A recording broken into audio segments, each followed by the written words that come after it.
కంచి కామకోటి పీఠం వారి శ్రీ చంద్రశేఖరేంద్ర సరస్వతి విశ్వ మహావిద్యాలయం ఇంటర్ మార్క్స్ ఆధారంగా స్కాలర్షిప్తో కూడిన అడ్మిషన్లు.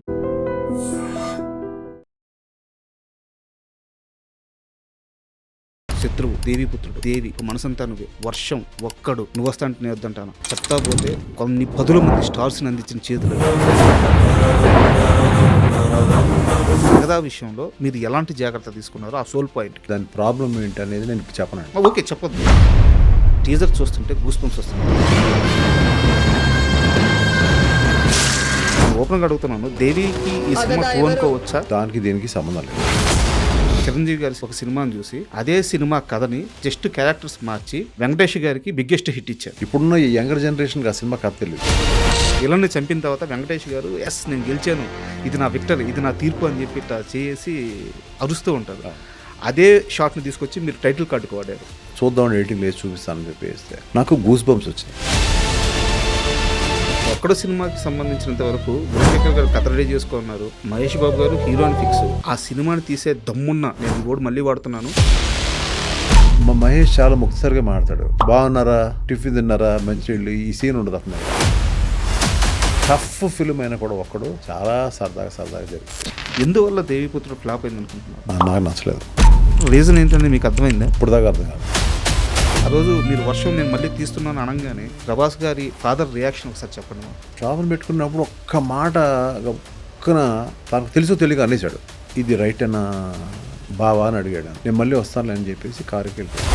నేను ఎప్పుడు ఆ ఫీలింగ్ ఇవ్వలే తనకి. ఒక క్వశ్చన్ అడుగుతాను, చాలా ఫ్రాంక్గా చెప్పాలి. మీరు ఆటా సినిమా షూటింగ్ నిజంగా అంత సజావుగా సాగిందా? ఆటా సినిమా విషయంలో నేనేం చెప్పాను అంటే, ఆట సినిమా ఇల్లు పెడితే ఆ అమ్మాయి అసలు అలిగింది నా మీద. త్రిష ఫోన్ల మీద ఫోన్లు చేసింది అంతే. మీరు ఎందుకంటే అడుగు ప్రభాస్ 5 నిమిషాలు ఫోన్ల మీద లేట్గా వస్తే అలిగి వెళ్ళిపోయాను. తీసుకొచ్చాడు నన్ను. ఏంటి 5 నిమిషాలు లేట్గా వస్తే ఏంటి, అది పొద్దున్న వచ్చినట్టు నాకు ఆర్టిస్ట్ రాదు, ఎందుకు రాడు? నేను నువ్వు అనగలిగింది, ఒరే అనగలిగింది ఇండస్ట్రీలో చాలా మంది ఉన్నారు. ఊరందరూ మంచి కోరే రాజుగారు తన దగ్గరికి వచ్చేలేక ముండోడైపోతాడు అని నాన్నగారు అప్పుడు ఆస్తి అమ్మేశారు, పొలాలు అమ్మేశారు. ఇప్పుడు మీరు ఇల్లు అమ్మేశారు. ఫ్యామిలీలో ఆ ఫేజ్లో ఎలాంటి సంభాషణ నడిచింది? నిజంగా భయపడలేదా? మొండితనంతోనే ముందుకెళ్ళారా? ఇప్పుడు కూడా నా ఫేజ్ ఇప్పుడు ఏదో టీజర్ రిలీజ్ అనేది మనం సమరపడుతున్నాం. మీరు ఇందాక నుంచి ఇంటర్వ్యూకి వచ్చి డల్గా ఉంటున్నారు, మూడౌట్ అయిపోయారు. ఏంటి రీజన్? అసలు ఇంట్రెస్ట్గా లేరా? అంటే ఉందా లేదా అని చూస్తున్నాను. అంటే మీరు నన్ను గౌరవంగా పిలిచారు, వచ్చాను. వచ్చిన తర్వాత మీరు డబ్బులు అడుగుతాను నన్ను. డబ్బులు ఉంచండి కదా, మీకు తెలియాలి, లోకానికి తెలియాలి. ముండి పట్టు పడుతున్నా. నేను ఎప్పుడు చూడలే నా లైఫ్లో. కెమెరా ఆఫ్ మాట్లాడదామంటే మీరు వినట్లేదు. తప్పు కదా. కెమెరా ముందే చెప్తున్నాను, నేను డబ్బులు అడిగాను. ఎందుకు అడిగానంటే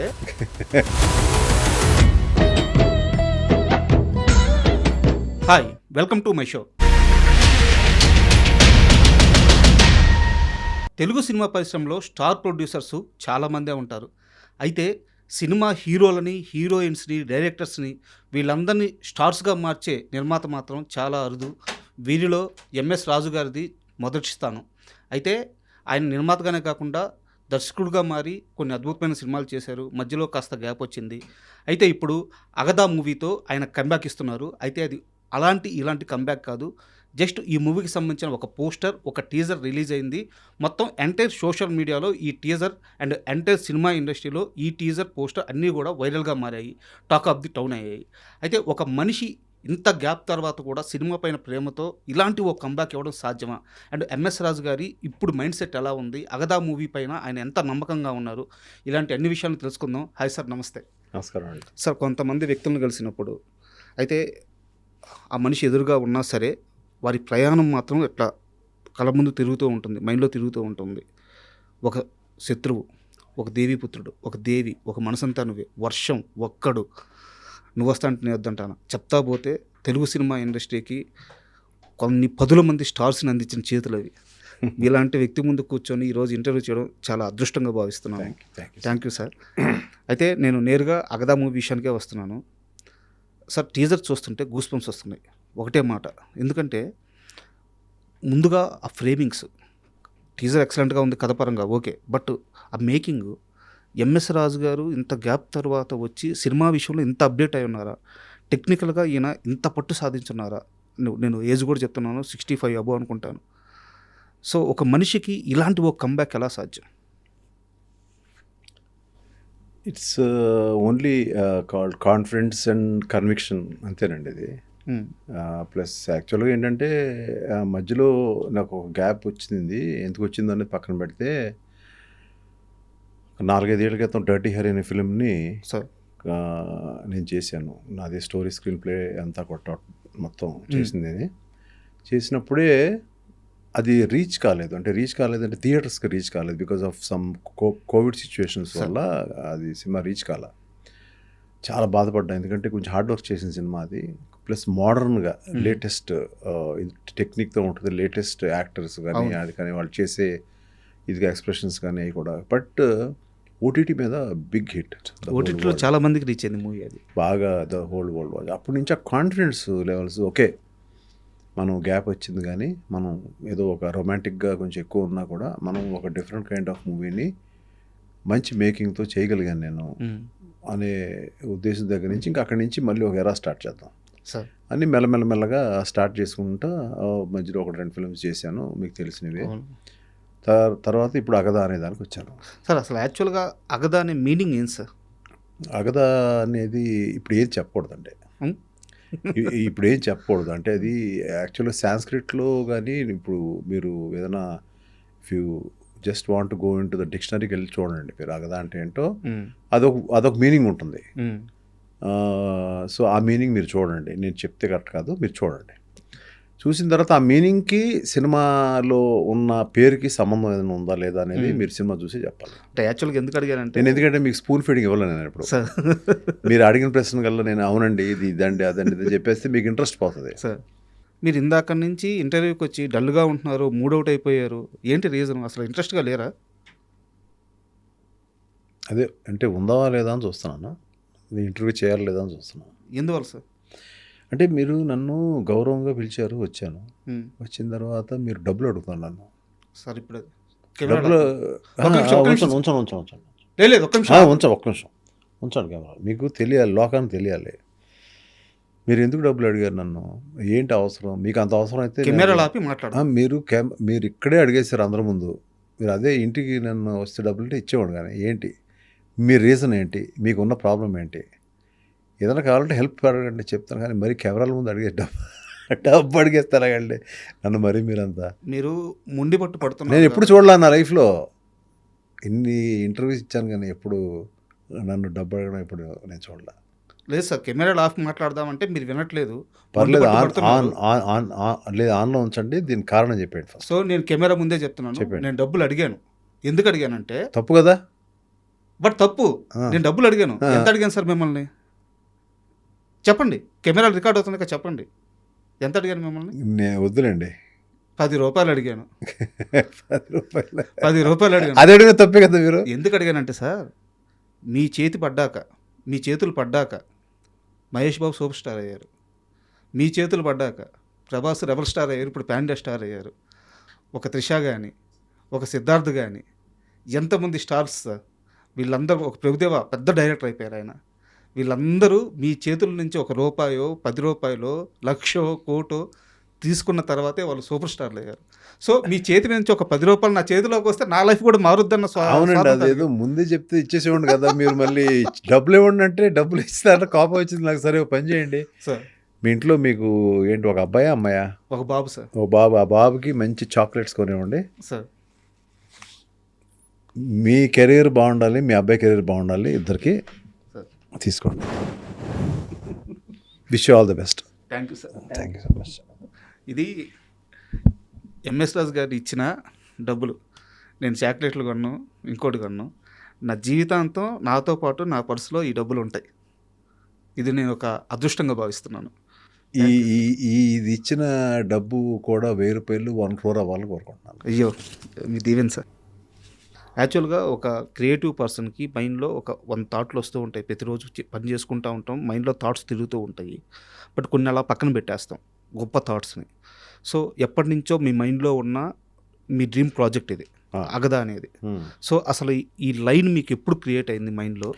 లైను ముందరే ఉందండి. ఈ కైండ్ ఆఫ్ ఫిల్మ్ ఒకటి డిఫరెంట్ దాదాపు చాలా ఉన్నాయి నా దగ్గర. ఇందులో కైండ్ ఆఫ్ డిఫరెంట్ ఫిల్మ్ ఇది ఏదైనా చేద్దాం, కానీ బడ్జెట్ ఎక్కువ అవుతుంది. స్టార్స్ లేకుండా ఇంత బడ్జెట్ ఎలా చేయగలం అనే టైంలో నాకు ఈ చిత్ర నిర్మాతలు కాశీ విశ్వలక్ష్మి గారు సినిమా చేద్దాం అనే ప్రపోజల్ వచ్చినప్పుడు సార్ నేను చెప్పాను, ఏదో చిన్న చిన్న ఫిల్మ్స్ ఏదో చేసి మనం సినిమా అయింది అనిపించుకొని మీరు సినిమా తీశారు. తర్వాత అది దాన్ని పుష్ చేయలేక మనకు ఓపెనింగ్స్ రాక నేను ఫామ్లో లేను. అది రైటా కాదా అసలు ఫస్ట్ అయితే డిస్కరేజ్ చేశాను వద్దని.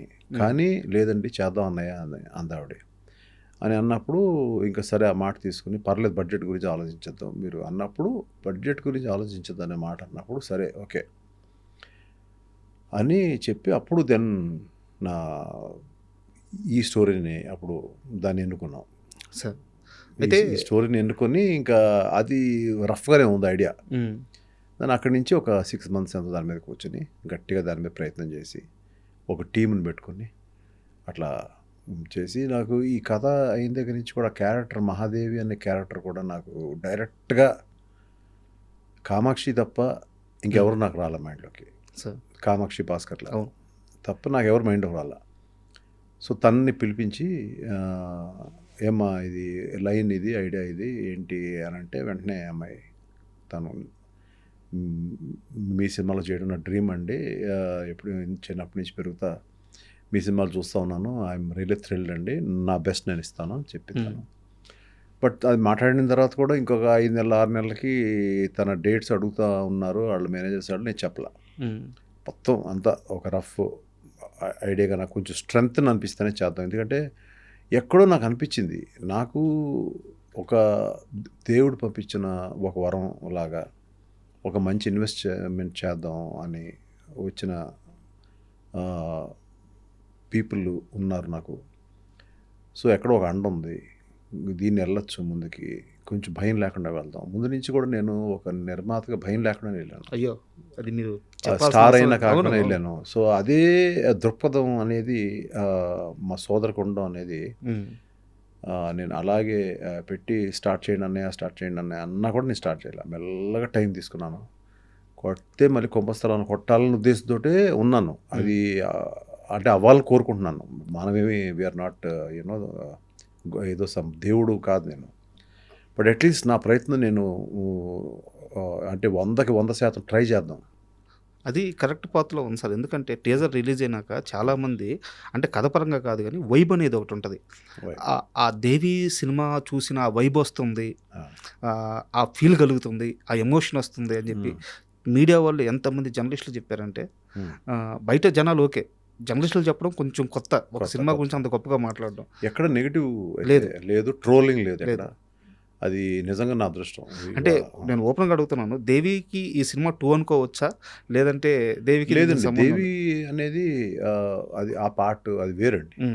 అది నేను ఇంకో నిర్మాతకు చేస్తున్నాను. అది అవునా? దేవి పేరు చెప్పినప్పుడు అది వేరండి. అది ఇంకా it will take some time. అది కరెక్ట్ హీరోయిన్ దొరకాలి, దానికి చేయాలి. ఓకే. బట్ ఇప్పుడు దానికి దీనికి సంబంధం లేదు. కానీ ఆ కైండ్ ఆఫ్ ఫిల్మ్ లాగా చేద్దామని కూడా నాకు ఐడియా లేదు. అంటే ఎందుకు కంపేర్ చేస్తారంటే జనం, నేను దేవి అనేది ఒక సెన్సేషన్ అప్పట్లో, ఫస్ట్ పాన్ ఇండియా ఫిల్మ్ అది. That is the first pan India film Devi. చాలా ఫిల్మ్స్ రిలీజ్ అయినాయి అప్పటికి. అలాంటి ఫిల్మ్స్ కొన్ని పాము మీద కానీ అమ్మవార్ల మీద కానీ రిలీజ్ అయిన ఫిల్మ్స్ ఉన్నాయి. తెలుగు తమిళ వరకే పరిమితం అయ్యారు అవి. నేను అన్ని లాంగ్వేజెస్ రిలీజ్ చేశాను ఆ సినిమాని. ఎందుకు అనిపించింది అలా చేయాలనిపించింది. దట్ వాజ్ ఎ సెన్సేషన్ అది. సో అట్లా ఈ ఫిలిము దానికి దగ్గరగా చేసే ప్రయత్నం నేను చేయలే. దీని కథ వేరు, దీని కథ కమామిషు ఇది వేరు టోటల్గా. ఓకే. కొత్తగా వనిత విజయ్ కుమార్ గారి అమ్మాయిని కూడా పాప, తను వాళ్ళ మదరు, నేను చెప్పాను అంటే ఆల్రెడీ జనం తెలిసిన మ్యాటరే అయినా కూడా మళ్ళీ చెప్పాల్సి.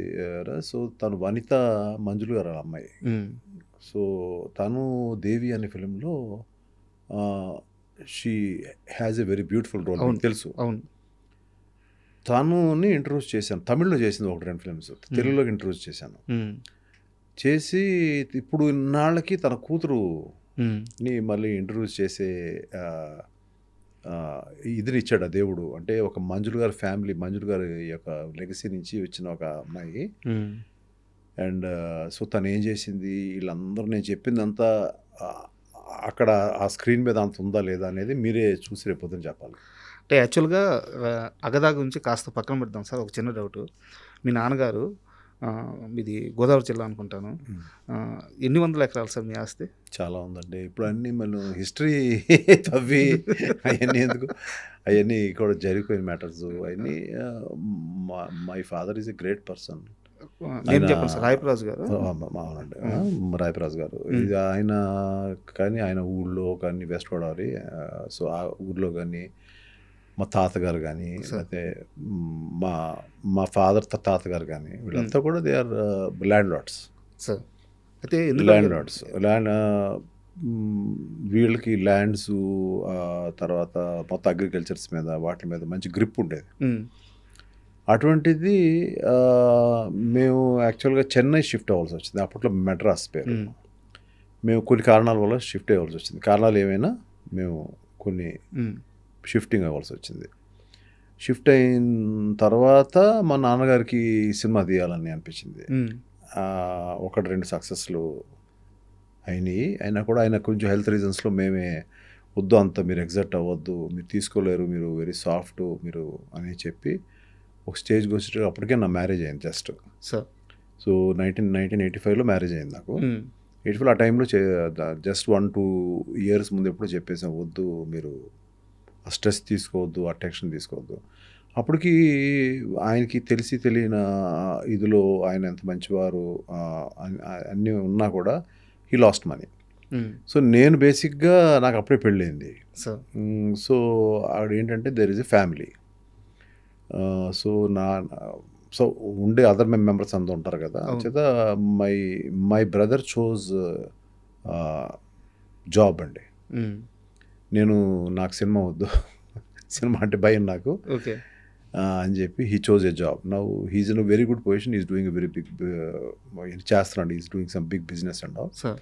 సో తను వేరే సెటిల్ అయ్యాడు. నేను ఇటు సినిమా ఇండస్ట్రీకి, ఇక్కడ మా నాన్నగారు ఏం పోగొట్టుకున్నారు, పేరు పోయి ఉండొచ్చు, కొంత పేరు పోలేదు. ఎందుకు పోలేదంటే పేరు చిరంజీవి గారితో 2 సినిమాలు చేశారండి. అందులో ఆడిని కూడా సినిమాలు ఆడలేదండి, ఆడలేదు. 2 ఆడలేదు. బట్ చాలా ఫ్యామిలీ ఫ్రెండ్స్ అండి. అప్పుడు చాలా మందికి తెలియని విషయం ఏంటంటే మేమందరం వీఆర్ వెరీ క్లోజ్ యాక్చువల్లీ. అది మేము చెప్పుకోం, బయటకు చెప్పుకోం. చాలా ఎర్లీ స్టేజ్లో కదా sir Chiranjeevi early stages, just starting stage. So అట్లా మా నాన్నగారు పేరు పోగొట్టుకోలేదు, ఉన్నాయన్నీ అమ్మేసి ఇచ్చేశారు. అంటే మనం అప్పు ఉండకూడదు, లేకపోతే ప్రాబ్లం ఎవరైనా నా వల్ల ఇబ్బంది పడిన వాళ్ళకి వెనక్కి ఇచ్చేయాలి అనేది ఇచ్చారు. అక్కడ మేము కూడా అసలు ఎందుకు అలా చేయాలి, ఏదో వాళ్ళకి ఎగ్గొట్టేద్దాం, ఇవన్నీ మాకు ఉండవు కదా ఆస్తులు, ఆ మాట మేము ఎవరు మాట్లాడలేదు సార్. నాతో పాటు నా వైఫ్ అప్పుడే క్లోజ్, తను కూడా ఒక్క మాట మాట్లాడలేదు. అయినా కూడా ఆయన పరువు బాగుండాలనే ఉద్దేశంతో అన్నీ. So we were in a bad position. అప్పుడు ఆ టైంలో నేను అదేదైతే లెగసీ ఉందో ఆ లెగసీని అందుకున్నాను ఇమీడియట్గా. సో అక్కడి నుంచి మెల్లమెల్లగా నా కెరీర్ స్టార్ట్ అయింది. అంటే ఎందుకు అడిగాను సార్ ఈ ప్రశ్న, నాకు తెలిసిన, నేను చేసుకున్న రీసెర్చ్ నాకు తెలిసింది ఏంటంటే కొన్ని వందల ఎకరాలు జమీందార్ అంటే ఒక రాజు కుటుంబం లాంటి ఫ్యామిలీ ఎందుకు మద్రాసు వెళ్ళాల్సి వచ్చింది అయితే నాకు తెలియదు.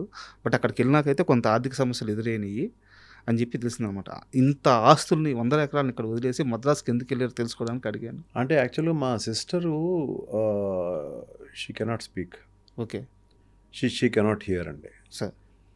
సో మా ఫ్యామిలీ అంతా కూడా తనకి ఏదన్నా చేయాలి, బికాజ్ అది చాలా ఇబ్బందికరమైన స్టేజ్ అండి. She cannot hear, she cannot speak అనేది.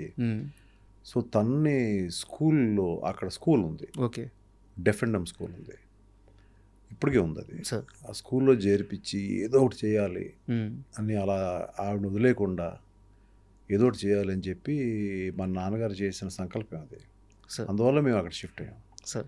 ఆ షిఫ్ట్ అవడంలో ఆయనకి బోర్ కొట్టి సినిమా తీశారు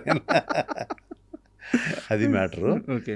సో ఇప్పుడు మా సిస్టర్ షీఈ్ సెటిల్డ్, షీఈ్ అప్పట్లోనే మ్యారేజ్ అయిపోయింది. And her son is doing very well, he's in US now. వాళ్ళకి మ్యారేజ్ అయిపోయి పిల్లలు. సో అప్పుడు ఆ రోజు మా నాన్నగారు తీసుకున్న డెసిషన్, వాజ్ రైట్. చిన్నప్పటి నుంచి మీరు పుస్తకాలు కానీ, నవలలు కానీ, కథలు కానీ ఏమన్నా బాగా చదివేవాళ్ళ? చదివేవాడినండి. ఎక్కువ స్కూలు, కాలేజెస్కి వెళ్ళినప్పుడు కూడా ఈ చిన్న చిన్న పుస్తకాలు ఉండే చూడండి, అదేంటి రోడ్డు మీద ఇవి ఉండేవి, అది ఉద్వేగంగా ఉంటాయి, దాన్ని ఏమంటారు, అది ఒక ఇన్వెస్టిగేటివ్ అవునవును బుక్స్ ఉండే, అవును నావల్స్. అలాంటివి కొంచెం ఇంటికి తెచ్చుకొని చదివేవాడిని. మా నాన్నగారికి తెలియకుండా చదివేవాడిని. ఎందుకు ఈ ప్రశ్న అడిగానంటే, ఈ బుక్ రీడింగ్ అలవాటు లేని వాళ్ళు సినిమాని చూసి గమ్ముగా బయటకు వచ్చేస్తారు, ఎక్కువ ఆలోచించలేరు. మీరు ఒక సినిమాని చూసి, చిరంజీవి గారి ఒక సినిమాని చూసి అదే సినిమా కథని జస్ట్ క్యారెక్టర్స్ మార్చి వెంకటేష్ గారికి బిగ్గెస్ట్ హిట్ ఇచ్చారు. అది మీకు అంటే ఎలా ఆ క్యారెక్టర్లను మారిస్తే ఇంకో కథ వచ్చేస్తుంది. ఈ కూడా చెప్పండి, పర్వాలేదు. చట్టానికి కళ్ళు అనుకుంటారు. చట్టానికి వెళ్ళి నాకు చాలా ఇష్టమైన సినిమా. అదే సినిమాని మీరు శత్రువుగా మార్చారు. అది డైరెక్టరు ఇప్పుడు ఇవాళ సీఎం అయిన విజయ్ గారి ఫాదరు. అవును. సో నేను చాలా యంగ్, అది చూసినప్పుడు చాలా ఇన్స్పైర్ అయిపోయాను. అంటే ఒక సిస్టరు అంటే అక్క, తమ్ముడు ఎంత ప్రేమగా ఉంటారో, తమ్ముడు కొంచెం రిఫ్రాఫ్ తిరుగుతూ ఉంటాడు. ఇప్పుడున్న ఈ యంగర్ జనరేషన్కి ఆ సినిమా కథ తెలీదు. ఆ రిఫ్రాఫ్ తిరిగే దగ్గర వీడిని ఏదో అంటూ ఉంటుంది, తిడుతూ ఉంటుంది, బట్ అతి ప్రేమ. చక్కగా తీసుకొచ్చి రాత్రిపూట ఏదైనా ఉన్నా కూడా భోజనం పెడతా ఉంటుంది, సరే రారా అలిగే వింటూ ఉంటుంది. చాలా సెంటిమెంటల్ బ్యూటిఫుల్ ఫిల్మ్ అది. కానీ ఒక సొసైటీలో తప్పు జరిగినప్పుడు తను చట్టాన్ని తన చేతిలో తీసుకుంటాడు హీరో. తీసుకున్నప్పుడు చట్టానికి లోబడి ఉన్న ఒక పోలీస్ ఆఫీసర్ అయిన అక్క ఇతనికి ఎదురు వెళ్తుంది. అది that is a beautiful confrontation. అంత ప్రేమగా ఉన్న ఒకళ్ళు కాన్ఫ్రంటేషన్. ఈ ఐడియా అనుకుంటా ఉన్నానండి. కొన్ని ఇయర్స్ చేసిన తర్వాత ఎక్కడో నేను కోడి రామకృష్ణ గారు కలిసి ఒక సినిమా చేద్దాం అనే మూడ్లోకి వచ్చిన తర్వాత నేను ఆయన నా తీరు, నాతో పాటు సిట్టింగ్స్ వేరే కథ అనుకున్నాం మేము. అవన్నీ చూసిన తర్వాత నువ్వు చాలా ఇంటెలిజెంట్ బాబు, నువ్వు ఏదైనా కథలు దాన్ని నేను ఎలా సరి చేయాలో చేస్తాను. ఆయన చాలా బిజీ, ఒక ఆల్మోస్ట్ 8 సినిమాలు ఒకేసారి, 6 సినిమాలు జరుగుతూ ఉంటాయి ఒకేసారి. ఆ ఇదిలో ఆయన్ని నేను అనుకున్నాను, నన్ను పక్కన పెట్టడానికి ఏమైనా ఇలా నాకు చెప్పేశారు అనుకున్నాను, కానీ అదే హెల్ప్ అయింది. అప్పుడు నాకు ఒక థాట్ వచ్చింది. ఇక ఒకళ్ళిద్దరు ఫ్రెండ్స్ ఉండేవారు నాతో పాటు, కొంచెం సినిమా నాలెడ్జ్ ఉన్నవాళ్ళు. వాళ్ళతో పాటు కూర్చున్నప్పుడు నేను ఓకే, అది టక్కన గుర్తొచ్చింది. ఓకే, చట్టానికి కళ్ళు నచ్చింది. అది కాదు మన కథ, అది కాదు కదా. ఆ క్యారెక్టర్లు తీసుకుని మళ్ళీ అక్క చెల్లి ఏంటి, ఇద్దరిని ఇష్టపడిన లవర్స్, వాళ్ళు ఎలా ఒకేసారి డిగ్రీ చదివారు, వాళ్ళు ఎంత ప్రేమగా ఉన్నారు. వీడికి ఆ క్యారెక్టర్, హీరో క్యారెక్టర్కి కనుక డబ్బులు లేకపోతే ఈ అమ్మాయి డబ్బులు అడ్జస్ట్ చేసేది. అంటే ఒక బ్యూటిఫుల్ సీక్వెన్సెస్ అన్నీ తీసిన తర్వాత ఒక దగ్గర ఎక్కడో వచ్చేటప్పటికి ఇలాంటి ఒక సిచ్యువేషన్ హీరోకి ఎదురైనప్పుడు, చట్టాన్ని తన చేతిలో తీసుకున్నప్పుడు ఆ అమ్మాయి పోలీస్ ఆఫీసర్ అవుతుంది. ఆ టైంలో తను ఇద్దరికి మధ్యన క్లాష్.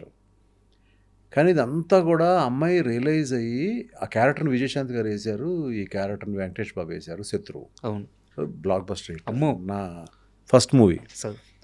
ప్లస్ ఇంకా దాని గురించి అంతకంటే ఎక్కువ చెప్పే కంటే, సో అక్కడ ఉన్న అక్క తమ్ముళ్ళని ఇద్దరిని లవర్స్ చేసేసాను. మిగిలిన కథ వేరు. అవును, మిగిలిన కథ చంపడాలు కానీ, లేకపోతే సీన్లు కానీ, లవ్ సీక్వెన్సెస్ కానీ అన్నీ వేరు. అవును. అయితే ఆ సినిమాలో ఒక బ్యూటీ ఏంటంటే, టైటిల్ కార్డులో ఒక ఫ్రేమ్ ఉంటుంది, ఎండ్ కార్డు ఫ్రేము అదే.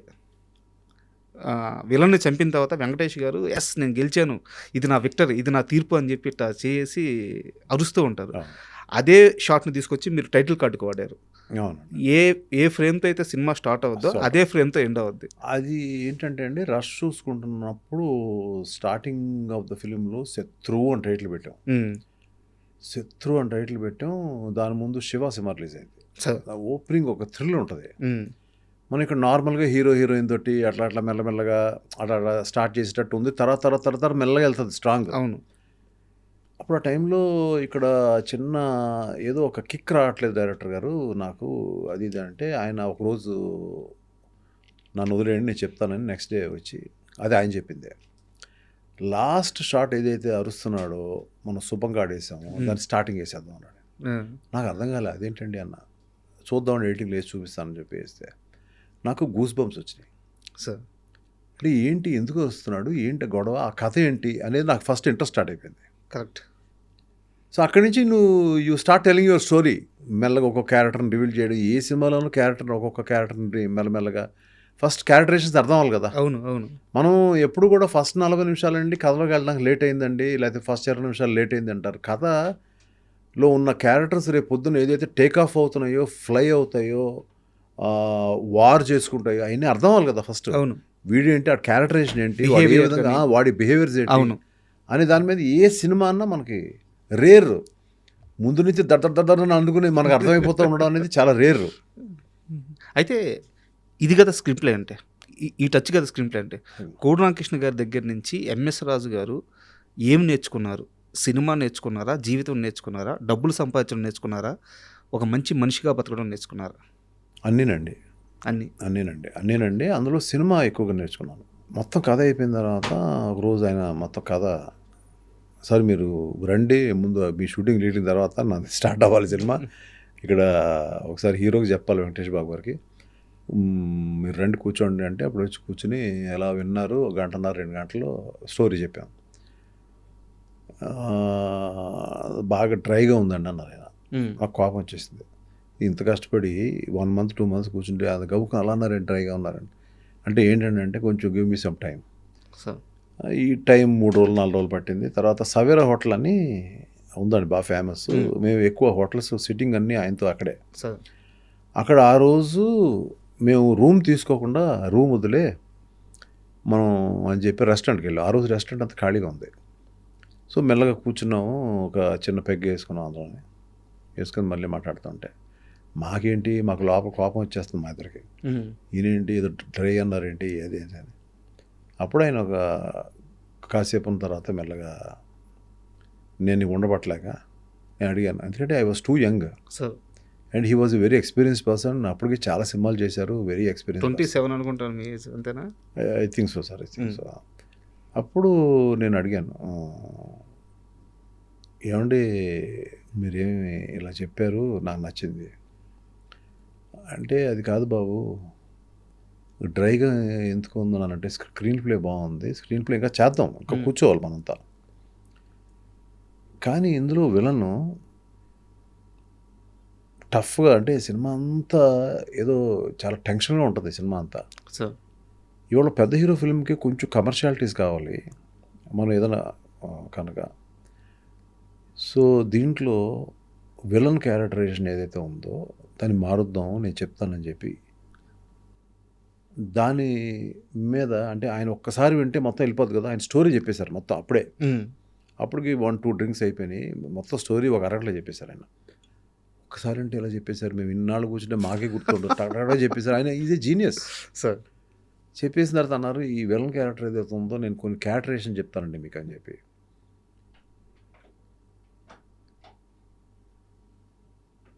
ఈ ఫోన్ ఎవరు కనిపెట్టారండి బాబు, ఇలా అనడం. ఆయన అంటే యాక్ట్ చేసి చూపించారు నాకు, ఏదో ఏదో అంటే ఆయన క్యారెక్టరైజేషన్ చెప్పారు మొత్తం. కోట గారి క్యారెక్టర్ 5-10 minutes కోట శ్రీనివాసరావు టక్ థ్యాంక్స్ అని చెప్పడం. ఇటువంటి ఒక హ్యూమరస్ రోల్ ఆయన వల్ల క్రియేట్ అయిపోయింది సార్. బట్ తర్వాత సినిమా రిలీజ్ అయిన తర్వాత థియేటర్లో అప్లాజ్, అంటే సీరియస్గా వెళ్ళేదేమో సినిమా, ఫ్లేవర్ చేంజ్ అయిపోయింది సినిమాకి. That was an experience. అగదా కోసం అగదా.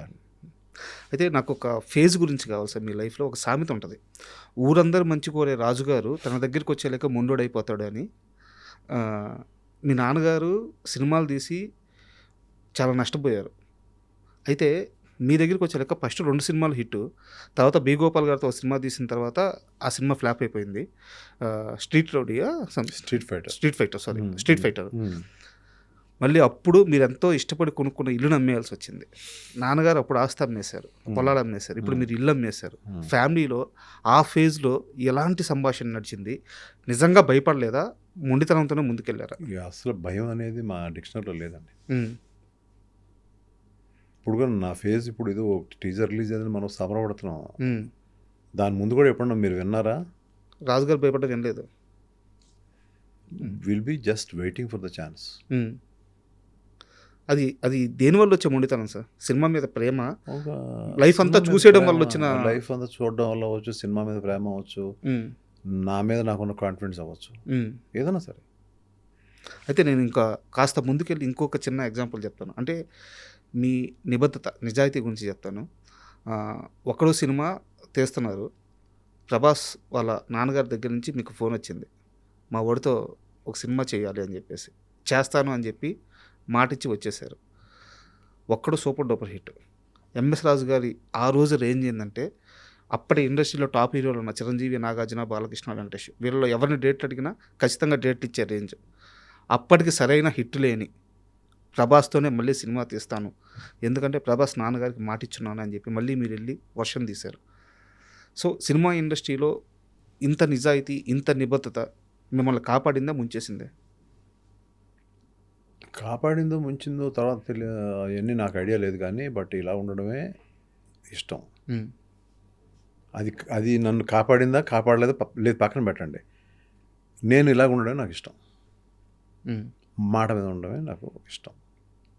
ఆ రోజు మీరు వర్షం నేను మళ్ళీ తీస్తున్నాను అనగానే ప్రభాస్ గారి ఫాదర్ రియాక్షన్ ఒకసారి చెప్పండి మాకు. ఫాదర్ రియాక్షన్, ఈ వాజ్ హ్యాపీ. ఆయన చూడడం లైఫ్ ఏముందండి, ఆయన ఎన్నో ఫిల్మ్స్ చేశారు. అవునవును. గోపికృష్ణ బ్యానర్ మీద ఎన్నో ఫిల్మ్స్ చేశారు, ఎన్నో చూస్తుంటారు. అక్కడికి వచ్చేటప్పుడు వాళ్ళ అబ్బాయి లైఫ్ కరెక్ట్, అది క్వశ్చన్. అవును. కానీ ఇందులో ఏంటంటే పాపం ప్రభాస్కి ఈ వాజ్ టూ యంగ్. నేను ఎంత ఎంతూసియాస్టిక్గా నేను నా యంగ్ స్టేజ్లో నేను ఉండేవాడినో, తను కూడా ఒక్కడు తీసిన ఎంఎస్ రాజు గారి సినిమా వచ్చింది అనేది ఎవరికైనా ఒక ఇది కదా, డ్రీమ్ కదా. ఖచ్చితంగా. ఉన్నప్పుడు నేను షాప్ని పెట్టుకున్నా. షాప్ని పెట్టుకున్నప్పుడు ఒక్క మాట ఒక్కన తనకు తెలుసో తెలియక అనేసాడు, ఇది రైట్ అన్నా బావా అని అడిగాడు నన్ను. ఫాదర్ కృష్ణ, మన ప్రభాస్ వాళ్ళ ఫాదరా? కాదండి, స్ట్రైట్గా ప్రభాస్ అడిగాడు. మిమ్మల్ని అన్నారా? అన్నాడు. బావా అంటారా? అంటాడు, ఇది రైట్ డెసిషన్ అన్నా అది, ఎందుకంటే అది దాన్ని కొంచెం అలా నసుకుదా పాపం అన్నాడు. తనకి ప్రతి యంగ్స్టర్ స్టేజ్లో కూడా తను ఏదో విధంగా, అంటే తనకి నేను భుజాన్ని వేసుకుని మొత్తం చేస్తాను, వాళ్ళకి ఇంకా తెలియదు కదా సార్. తన సినిమా చేసిన తర్వాత అర్థమైంది. అంటే లేదు ప్రభాస్ బాగుంటుంది, లేదమ్మా బాగుంటుంది అన్న, నన్ను నమ్ము నువ్వు, అది ఇది అని అన్నాను. అంటే నేను వాళ్ళకి ఒక ఇప్పుడు ఆ రోజు నేను సినిమా చేయడం అనేది, ఆ స్టేజ్లో ఎంతమంది హీరోలు ఉండగా తనతో సినిమా చేయడం అనేది, అది తన అంటే ఒక రకంగా తన అదృష్టం అయినా కూడా నేను ఎప్పుడు ఆ ఫీలింగ్ ఇవ్వలే తనకి. సార్ నేను ఎప్పుడు కూడా ఎవరితోటన్నా వెరీ డౌన్ టు ఎర్త్ అని ఉంటాను. తనకి ఇంపార్టెన్స్ ఇచ్చేవాడిని. ఇంపార్టెన్స్ ఇచ్చినప్పుడు కూడా గౌకు నా ప్రశ్న అడిగేటప్పుడు నాకు కొంచెం 2-3 సార్లు అన్నాడు. అనేటప్పటికి నాకు కొంచెం ఫీల్ అయ్యాను. ఇది సర్లే అయితే మళ్ళీ ఇంకో ఫిలిం చేద్దాంలే అని చెప్పి అన్నాను. అన్నీ నేను మామూలుగా సార్ అయితే నా దగ్గరికి వస్తారు కదా, నేను వాళ్ళ ఫాదర్ ఒక ఇది రెస్పెక్ట్ వల్ల నేను వాళ్ళ ఇంటికి వెళ్ళాను. నేను మళ్ళీ వస్తానులే అని చెప్పేసి కారుకి వెళ్ళిపోయాను. వెళ్ళిపోయిన తర్వాత ఒక 2 రోజులు 3 రోజులు అయినా నేను ఫోన్ ఎత్తట్లా. ఎందుకంటే నేను కూడా ఆలోచించుకోండి, అదేంటి తను చెప్పాడు ఇలాగ, ఏంటి రైటా కాదా, లేదంటే నా డెసిషన్ రాంగ్ అవుతుందా. ఇప్పుడు మరి ఇప్పుడు ప్రభాస్ని కూడా 1-2 అటు జస్ట్ ఓకేగా ఆడిన ఫిలిమ్స్, దాని మీద కూడా కామెంట్స్ ఉంటాయి కదా నేషనల్. అవును, ఖచ్చితంగా. ఈ కామెంట్స్ అతను తెలుసా అని తోటి నేను ఇదంతా కూడా పాజిటివ్ వ్యూలోనే, ఎలా ఈ ఫిలిం ఎలా పనిచేయాలి నేను, డైరెక్టర్ అయితే నమ్మాలి కదా, నేను ఎలా ఫుల్ ఫిలిం పనిచేయాలి నేను అనే దాంట్లో నేను ఉండగా వాళ్ళ ఫాదర్ వేశారు. ఏమండి మా వాడు ఏదో గవ్వుకుని అనేసాడు, ఏదో మీరంటే కొంచెం చనువండి, అది అనేసాడు, ఇది అని అలాగే తీసుకోకండి, మీ ఇంటికి వస్తాడని చెప్తే వచ్చాడు. నేను ఏదో చిన్న న్యూస్ పేపర్ చూసుకుంటున్నాను, వచ్చాడు, కొంచెం అలా ముందుకు కూర్చున్నాడు సోఫాలో.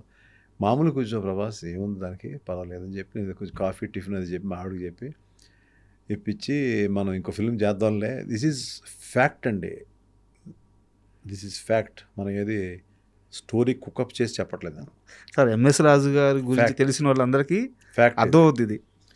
కానీ నాకు ఎంతో ప్రేమ అతనంటే, అతను మంచి హీరో అవ్వాలి, నాకు కృష్ణరాజు గారి ఫ్యామిలీలోంచి పెద్ద హీరో అవ్వాలి. ఇప్పుడు హీరో కృష్ణ గారి ఫ్యామిలీ నుంచి ఒక్కడు ఎంత పెద్ద హిట్ అయింది, ఎంత స్టార్డమ్ వచ్చేసింది, ఈ ఫ్యామిలీలోంచి ఈ అబ్బాయి బాగుండాలి అనే ఒక మంచి ఇత్తోటే ఉన్నాను.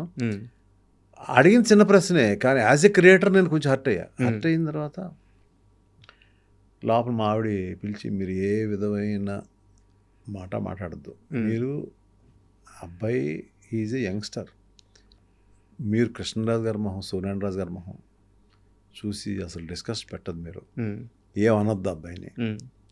అప్పుడు అబ్బాయి అనేవాళ్ళు ఈ వాజ్ టూ యంగ్. అంతే కదా సార్, 2 సినిమాలు అబ్బాయి ఇవాళ అంటే ప్రపంచానికి తెలిసిన బిగ్గెస్ట్ హీరో. నాకు ఎప్పుడు ప్రభాసే మా అబ్బాయిలు అంటాడే అంతే అని చెప్పి తనే కాఫీ తీసుకొచ్చి ఇచ్చి, టిఫిన్ తింటావు అది ఇది అని అడిగి, అదేం ఉండదులే ఆయన చేస్తాడులే, నువ్వు ఊరికే అలాంటి అలకలు ఉంటాయిలే ఈయనకి అని చెప్పంటే గబుకులు వచ్చి నా వైఫ్ని పట్టుకుని, అక్క చాలా థ్యాంక్స్ అన్నాడు. ఇది ఫ్యాక్ట్గా జరిగిందండి. This is the first time I'm opening up. I think ఇప్పుడు ఎవరికి చెప్పలేమాట. ఆ రోజు వచ్చిన అండర్స్టాండింగ్ మా ఇద్దరికి అలా కంటిన్యూ అయిపోయింది. మనం ఏం చెప్తే దూకేస్తాడు, పరిగెత్తేస్తాడు, ఈ డ్యాన్స్ చేసే నన్ను పూర్తిగా నమ్మేశాడు. వచ్చిన తర్వాత నేను చేస్తున్నప్పుడు అప్పుడు అర్థమైంది హీఈస్ హాఫ్ డైరెక్టర్ అని. మొత్తం మీరు చూసుకుంటారు కదా సార్ సినిమాకి సంబంధించిన అన్ని విషయాలు, స్టోరీ ఎలా చూసుకుంటాను, స్క్రీన్ ప్లే ఎలా చేసుకుంటాను, ఎలాంటి ఇది రాయించుకునేలా చేస్తాను, డైలాగ్స్. అది ఒక గొప్ప పరశుర బ్రదర్స్ లాంటి వాళ్ళు ఉన్నా కూడా నేను ఎలా మోల్డ్ చేసుకుని వాళ్ళు, అలా కాదు సార్ ఇలా కొంచెం యూత్ఫుల్గా రాయండి అంటే ఎలా రాస్తారు, అన్ని కళ్ళతో చూశాడు. అది చూసి ఒక రోజు ఆల్మోస్ట్ సినిమా అయిపోయిన తర్వాత, మీరు అవన్నీ పెట్టుకోకుండా మనసులో నాతో మళ్ళీ సినిమా చేయాలి. అప్పుడు మేము ఇద్దరు క్లోజ్ అయిపోయాం, బాగా క్లోజ్. ఒరే ఇది అన్నట్టు స్టేజ్కి వచ్చేసాను తనని. అట్లా ఇట్స్ లైక్ యూనో నాకు ఒక స్టారు ఇవాళ అవుతాడని తెలుసు. నాకు నీకు ఖైదీరా ఈ సినిమా అని చెప్పారు. ముందే చెప్పేశారా? ముందే చెప్పేశాను.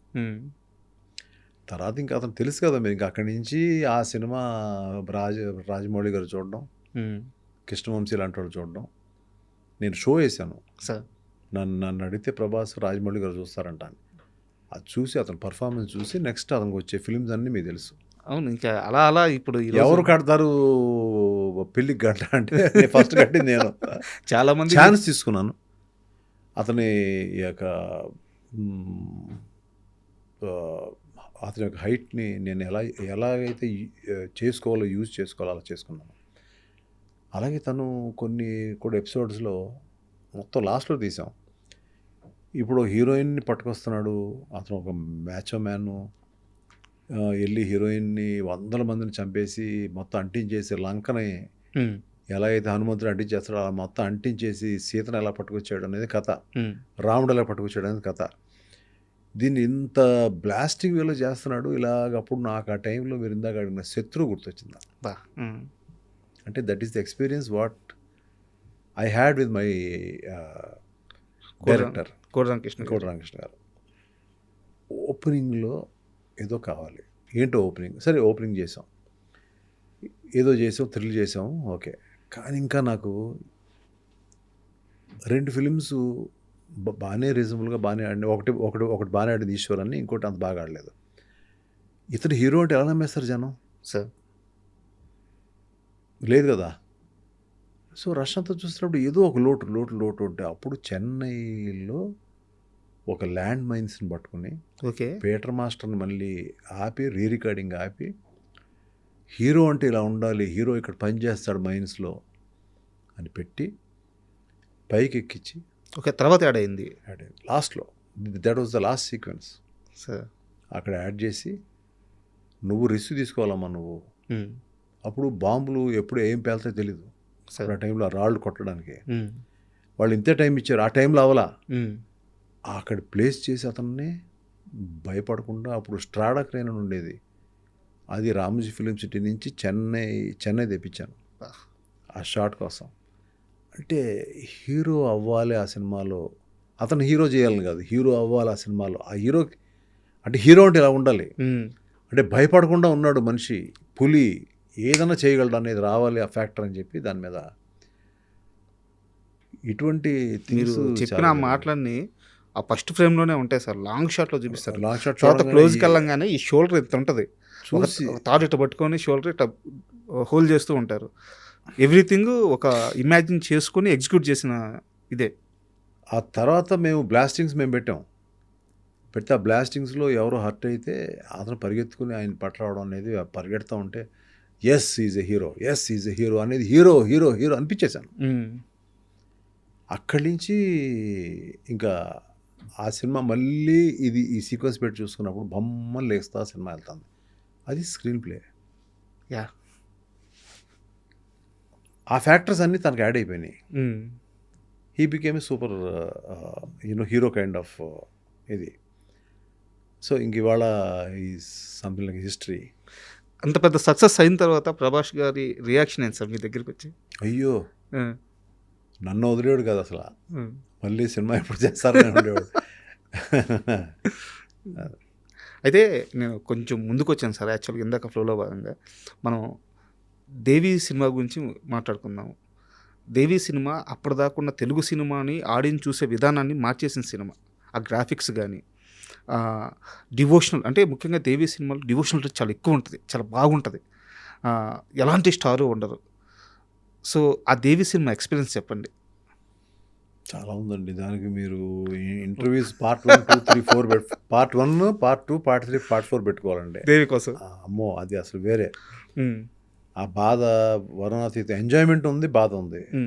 చాలా దానికి కానీ మళ్ళీ చెప్పాలంటే ఒక్కడో వర్షం నువ్వు వస్తుందంటన్నా, మస్కా ఆట, ఈ కైండ్ ఆఫ్ ఫిల్మ్స్ చాలా తీసినా కూడా మళ్ళీ ఆ కైండ్ ఆఫ్ చెప్పుకోలేని ఒక పార్ట్ 1, 2, 3, 4 మళ్ళీ చెప్పాలంటే అగదా గురించి చెప్పాలి. దేవి గురించి, ఆఫ్టర్ దేవి అగదా గురించి చెప్పాలి. అవునా? ఓకే. మొన్న మీరు అగదా స్టేజ్ మీదే మాట్లాడుతూ ఆ దేవి సినిమాలో ఆ పాము బొట్టు పెట్టడం నిజంగానే పెట్టింది పాము అని చెప్పారు. నిజంగానే పెట్టింది. అప్పుడు దట్ వాజ్ నాట్ గ్రాఫిక్స్ ఉన్నాయి సినిమాలో, కానీ ఎలా పాసిబుల్ అయింది? పాసిబుల్ అయిందండి. పాసిబుల్ అయింది. దట్ వాజ్ నాట్ అసలు ఆ షార్ట్ గ్రాఫిక్ షాటే కాదు. అది భయపడలేదా యాక్టర్? భయపడలేదు, అసలు భయపడలేదు. పాము కుట్టింది కూడా దాన్ని. అవునా? కుట్టింది. అదంతా ఒక కథలండి. దాన్ని మళ్ళీ నేను అన్నాను కదా, మీ దాంట్లోనే పార్ట్ 1, పార్ట్ 2, పార్ట్ 3, పార్ట్ 4 కూడా దాంట్లోనే వేయచ్చు. అసలు అది సంచలనం ఉండదు. నేను పడ్డ ఇబ్బందులు, నేను నిద్రలేని రాత్రులు, నాకు నిద్ర లేక మైండ్ పనిచేయక ఒక కార్ని యాక్సిడెంట్ చేసేసిన తీరు, ఈ చాలా ఉందండి ఆ సినిమా కథ. 3 ఏళ్ళ కథ అది. అది అసలు మళ్ళీ అటువంటి ఒక ఎక్స్పీరియన్స్ మరి అన్నాళ్ళు కాకపోయినా కూడా మళ్ళీ అగదాకి నేను మళ్ళీ చెప్తాను అనుకోవద్దు.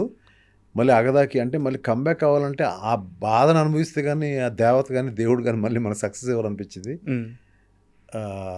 సో ఇది ఈ సినిమాకి అయితే జరిగిందండి. అమ్మవారిని చాలా బలంగా నమ్ముతారా మీరు? నమ్ముతారండి. ఎందుకంటే నేను కొన్ని సినిమాలు చెప్తాను. శత్రువు సినిమా సంబంధించిన ఆ క్లైమాక్స్, అంటే డివోషనల్ సినిమా కాదు కానీ ఆ క్లైమాక్స్లో విలన్ని చంపే దగ్గర ఆ దేవుడి షాట్ కానీ, లేదా దేవి సినిమా గురించి మనకు తెలుసు, దేవి పుత్రుడు గురించి తెలుసు. అక్కడ అమ్మవారి పవరే కదా సముద్రం నుంచి తీసేది. అలాగే ఇప్పుడు అగదా సినిమాలో అమ్మవారి శక్తి గురించే మాట్లాడుతున్నారు. సో ఎంఎస్ రాజు గారి జీవితంలో అమ్మవారిని ఎంత పూజిస్తారు? ఇష్టం అండి. బాగా ఎక్కువ పూజ ఎక్కువ చేస్తానండి. మధ్యలో ఆవిడ మీద అలుగుతాను. ఒక చాలా ఇయర్స్ నేను వెళ్ళలేదు విజయవాడ అమ్మవారి టెంపుల్కి ఎక్కువ వెళ్తాను. సో అక్కడ ఏం చారిటీ చేస్తాను ఏంటి పక్కన పెడితే చాలా ఇయర్స్ వెళ్ళలేదు. నాకు ఎందుకు అలా కాదు, ఏంటో మా ఇద్దరి మధ్యన ఇంకో ఎవరికి చెప్పను అది. కానీ ఇందులో విశాలక్ష్మి గారు మొన్న మీ ఇద్దరి మధ్యన అలకొద్దండి, నాకు ఇష్టమే, మిమ్మల్ని రమ్మంటారు రండి అని చెప్పి నన్ను నా మిసెస్ని తీసుకెళ్ళి అక్కడ పూజలు చేపించి ఎంతో బ్రహ్మాండంగా చేశారు. అక్కడి నుంచి అలకపోయింది. అండ్ ఎంఎస్ రాజు గారి జీవితంలో దేవిపుత్రుడు ఏమిచ్చింది, ఏం తీసుకెళ్ళిపోయింది? ఏదో ఇచ్చే ప్రయత్నం చేసిందండి.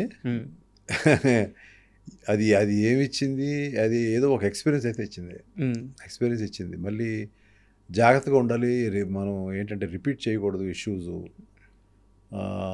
సో అటువంటి ప్రాబ్లం వచ్చినప్పుడు సిచ్యువేషన్స్ ఏం చేయాలి, ఎలాగా మనం ఉండాలి అనేది కూడా అది ఒక్కొక్క సినిమా ఒక పాఠం అండి. బట్ నాకు ఒక చిన్న డౌట్ సార్, దేవిపుత్రుడు సినిమా విషయానికి వస్తే వెంకటేష్ గారి యాక్టింగ్ కానీ, సౌందర్య గారి యాక్టింగ్ కానీ, అండ్ కథ పరంగా చాలా అద్భుతమైన కథ. అప్పటిదాకా ఎవరు చెప్పలేదు. ఇంకా గ్రాఫిక్స్ గురించి ప్రత్యేకంగా చెప్పాల్సిన అవసరం లేదు. ఆ చిన్న పాప ఎపిసోడ్ ఉంటది. అది గాని అద్భుతంగా వస్తది. పాటలు గాని. ఎందువల్ల 'దేవిపుత్రుడు' ఫ్లాప్ అయిందనుకుంటున్నారు? దేవిపుత్రుడు మీ అందరికి నచ్చింది కానండి, నాకు ఎక్కడో ఒక లాస్ట్ అరగంట హ్మ్. నాకు నచ్చలేదు. ఆ సినిమా కూడా అంత లోపలికి ఎక్కకపోవడం కూడా కారణం అదే. హ్మ్. అది చాలా ప్రయత్నం చేసాం కానీ అది జరగలేదు. ఒక్కోసారి జరగదు. హ్మ్. అంటే మీకు ఒకసారి మీ తర్వాత ఆలోచించుకున్నప్పుడు రీజన్ ఏంటని మీకు అర్థమైందా? ఇప్పుడు దాకా అర్థం కాలేదు. హ్మ్. నాకు బాగా గుర్తు సార్. 2001 జనవరి 26 నేను ఆ మూవీకెళ్ళాను. మూవీ అంతకుముందు ఒక 10 రోజుల ముందో ఏమో రిలీజ్ అయినట్టుంది. జనవరి 14 14. ఒక రోజు లేట్గా రిలీజ్ అయింది. ఒక సమ్ గ్రాఫిక్స్ ఇష్యూ వల్ల కొంచెం. నేను సినిమాకెళ్ళాను. సినిమా చూసిన సేపు ఆ ద్వారక మునిగిపోవడము, ఒక పవరు, అమ్మవారి శక్తి, విధ్వంసము ఇట్లాంటి చూసి అట్లా బయటికి రాగానే గుజరాత్లో భూకంపం వచ్చింది, ఇళ్ళన్నీ కూలిపోయినాయి అని చెప్పేసి చెప్తా ఉన్నారు. నేను థియేటర్ నుంచి బయటకు రాగానే ఇంకా నేను ఈ మూడ్లో నుంచే బయటికి రాలేదు. గబక్కన ఇది తగిలేలేకే అవును, అప్పుడు జరిగింది అది. సో నాకు 'దేవిపుత్రుడు' అలా బాగా గుర్తు. మీరు యాక్చువల్గా మీకు నచ్చింది అని చెప్పగానే అవునండి ఎందుకు ఫెయిల్ ఉందో తెలియదు అనే మాట అనొచ్చు నేను. కానీ నా ఫెయిల్యూర్కి నాకు అయితే రీజన్ తెలుసు సార్. కానీ రీజన్ తెలుసు అంటే నా ఉద్దేశంలో అది నాకు ఎక్కడో నచ్చలేదు, ఎక్కడో ఒక లాస్ట్ ఫేజ్ నచ్చలేదు అని తెలుసు. ఏం రెక్టిఫై చేయాలనే ప్రయత్నం చేసింది నాకు ఇప్పటివరకు అందలేదు అది. సార్ అయితే నాకు తెలిసిన ఇన్ఫర్మేషను, 'శత్రువు' తరువాత మీరు కాస్త లాసుల్లోకి వెళ్ళిన తర్వాత వెంకటేష్ బాబుతో సినిమా తీయాలి అంటే నాకు తెలిసి ఇండస్ట్రీలో వెంకటేష్ గారికి ఉన్న చాలా బెస్ట్ ఫ్రెండ్స్లో మీరు ఒకరు. మీరు వెళ్ళి డైరెక్ట్గా అడిగితే ఆయన సినిమా ఖచ్చితంగా చేస్తారు. అలాంటి టైంలో కూడా మీరు వెంకటేష్ గారిని సినిమా అడగలేదు. 'దేవిపుత్రుడు' సినిమా తీశారు. ఆ రిజల్ట్ అలా వచ్చిన తర్వాత వెంకటేష్ గారు మీతో ఏం మాట్లాడారు? 'దేవిపుత్రుడు' కాదండి, నేను యాక్చువల్గా 'దేవిపుత్రుడు' కథ అనుకోలేదు. కానీ వెంకటేష్ గారితో సినిమా చేయమని చాలామంది స్ట్రీట్ ఫైటర్ అనే సినిమా ఆడలేదు అప్పుడు. అవును. తీయమంటే నేను ఈ సినిమా ఆడలేదు కదా, నేను వెళ్ళను, వేరే సినిమా ఏదైనా తీద్దామని అప్పుడు 'దేవి' సినిమా తీసాను. దాని తర్వాత నేను 'దేవిపుత్రుడు' సక్సెస్ఫుల్ తీసాను అది. అవును. బట్ ఒక్కోసారి కొన్ని కథలు కుదురుతాయి, కొన్ని కథలు కుదరవు. అది ఎవరు తప్పు అది లేదు. ఓకే. వెంకటేష్ గారు అంత బెస్ట్ ఫ్రెండ్ కాబట్టి మీతో ఏం మాట్లాడారు? బెటర్గా చేసి ఉండాల్సింది అన్నాడు, అంతే. ఇంకా అంతకంటే ఏమనలేదు, అంతే. అండ్ మీ లైఫ్నే కాకుండా చాలామంది టెక్నీషియన్స్ కానీ, హీరో కానీ, హీరోయిన్స్ కానీ చాలామంది లైఫ్ని మార్చి ఆడియన్స్కి సూపర్ ఫీల్ ఇచ్చిన మూవీ 'మనసంతా నువ్వే'. అంటే ఆ సినిమా గురించి మీరు అన్నట్టు ఇందాక 'దేవి' గురించి ఎలాగో మాకు 'మనసంతా నువ్వే' అలాగా. సో ఎంతసేపు అయినా మాట్లాడవచ్చు. 'మనసంతా నువ్వే' సమయానికి మీ మైండ్ సెట్ పూర్తిగా మారిపోయిందా? ఇంకా స్టార్స్ వద్దు, బడ్జెట్ వద్దు, కథ ఉంటే చాలు అన్నీ వస్తాయి. ఆ రోజు 'మనసంతా నువ్వే' స్టార్ట్ చేసే సమయానికి ఎంఎస్ రాజు గారి మైండ్ సెట్ ఎలా ఉంది? అదే ఒక స్మాల్ ఫిల్మ్ తీయాలి, ఒక లవ్ స్టోరీ తీయాలి. ముందైతే ఏం తీయాలో తెలీదు, కానీ ఏదో ఒక ఫిలిం, హిందీ ఫిలిం ఒకటి 1954, నేను ఇంకా పుట్ల అప్పటికి. అదేదో బ్లాక్ అండ్ వైట్లో టీవీలో వస్తుంది, అది చూసి ఇన్స్పైర్ అయ్యాను. దాని పేరు 'అన్మోల్ గడి'. అందులో ఉన్నది ఓన్లీ పిల్లలు వాళ్ళిద్దరి మధ్యన వాచ్, అదొక్కటే ఐడియా ఉంది అంతే. మిగతా సినిమా అంతా వేరు.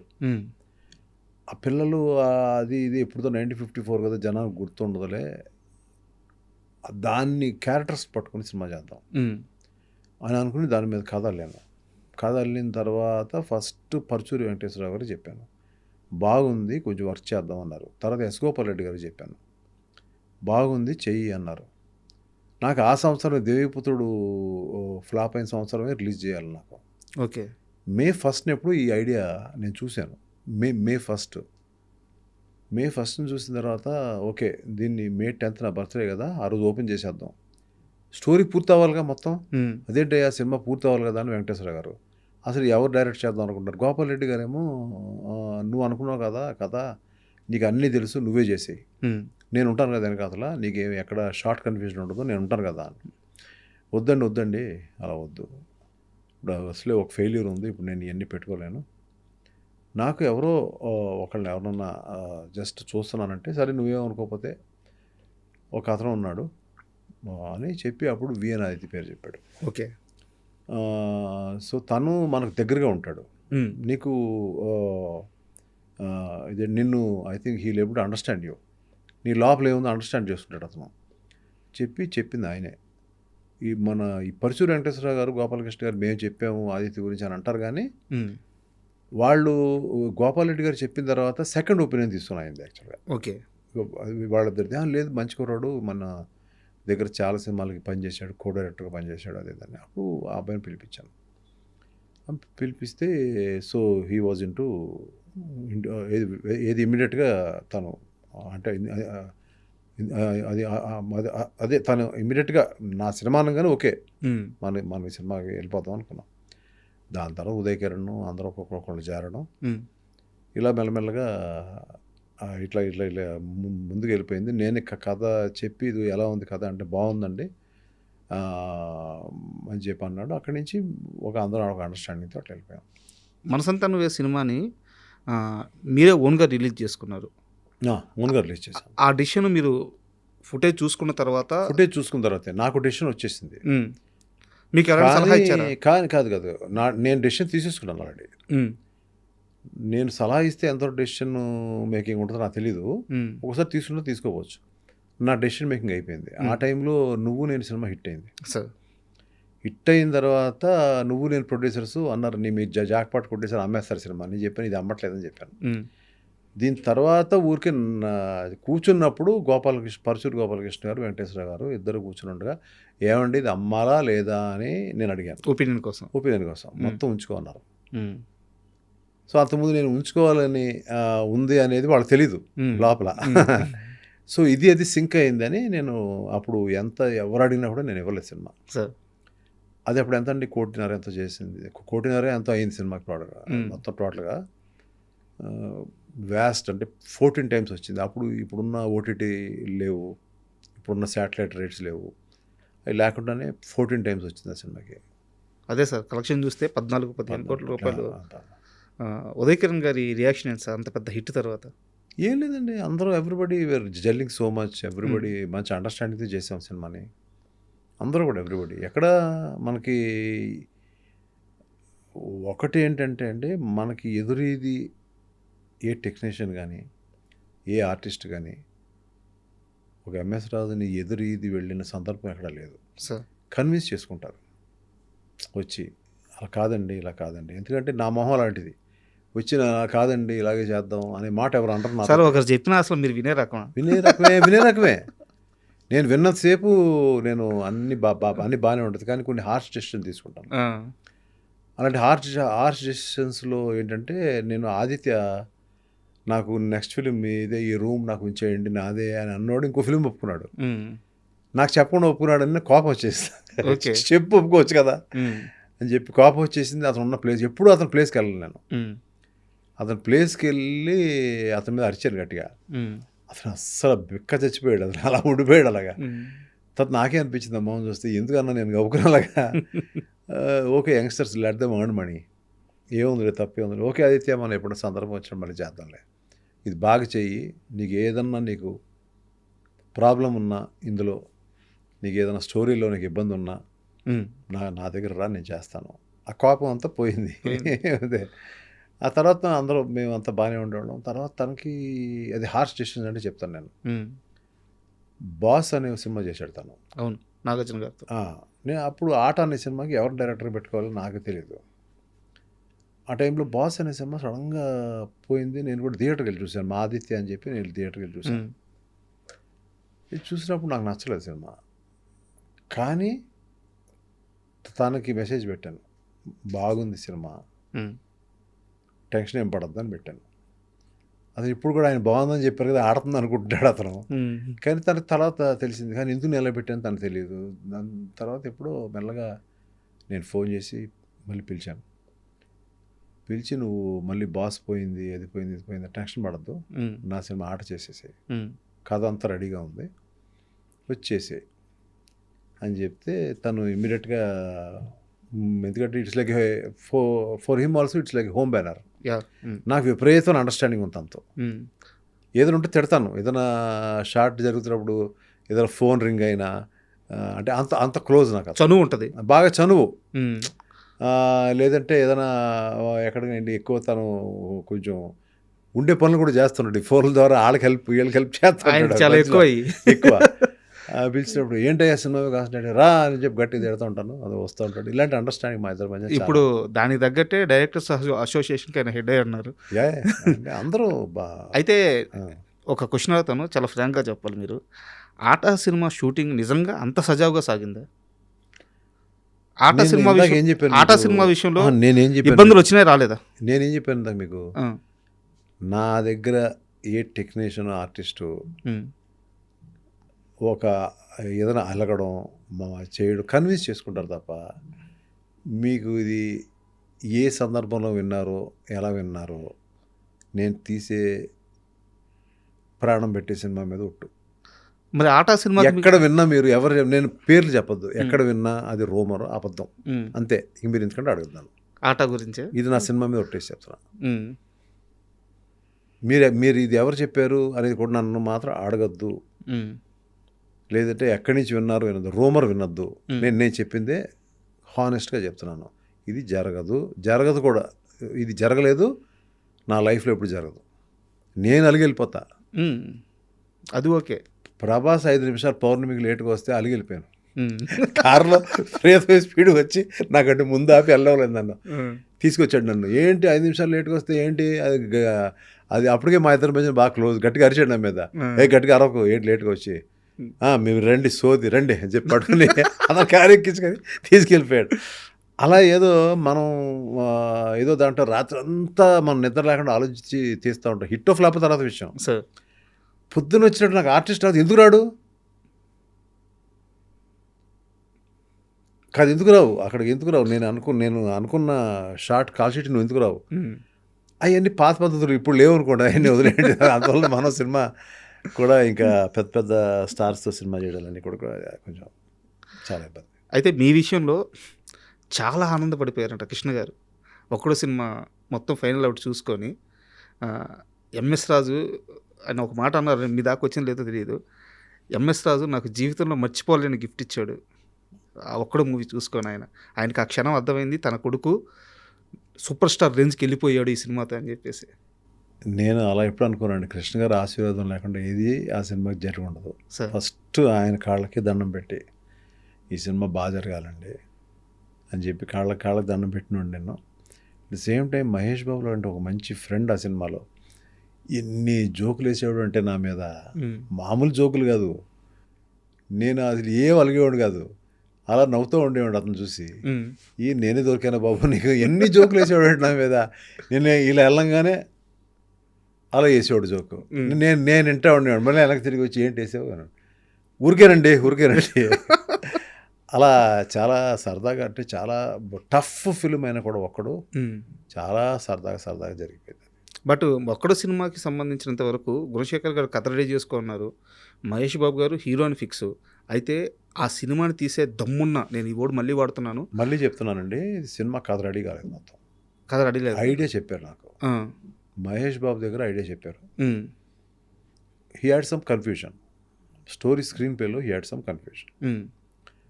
అంతకుముందు గుణశేఖర్ గారు కూడా చాలామంది రామోజీ ఫిల్మ్ సిటీలో రామోజీరావు దగ్గరికి కానీ లేకపోతే ఎంఎస్ రెడ్డి గారి దగ్గరికి వెళ్ళినప్పుడు ఇంత సెట్ వేయాలా లేదా అనే ఒక మీమాంసలో ఉన్నారు. కరెక్ట్.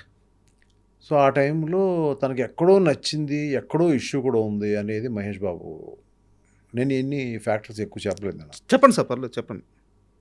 చెప్పినప్పుడు అప్పుడు ఆయన కూడా వాళ్ళిద్దరు కలిసి ఏమనుకున్నారంటే, ఒక ఎంఎస్ రాజు దేవిపుత్రుడు లాంటి సినిమా ఫ్లాప్ సినిమా ఇచ్చినా కూడా,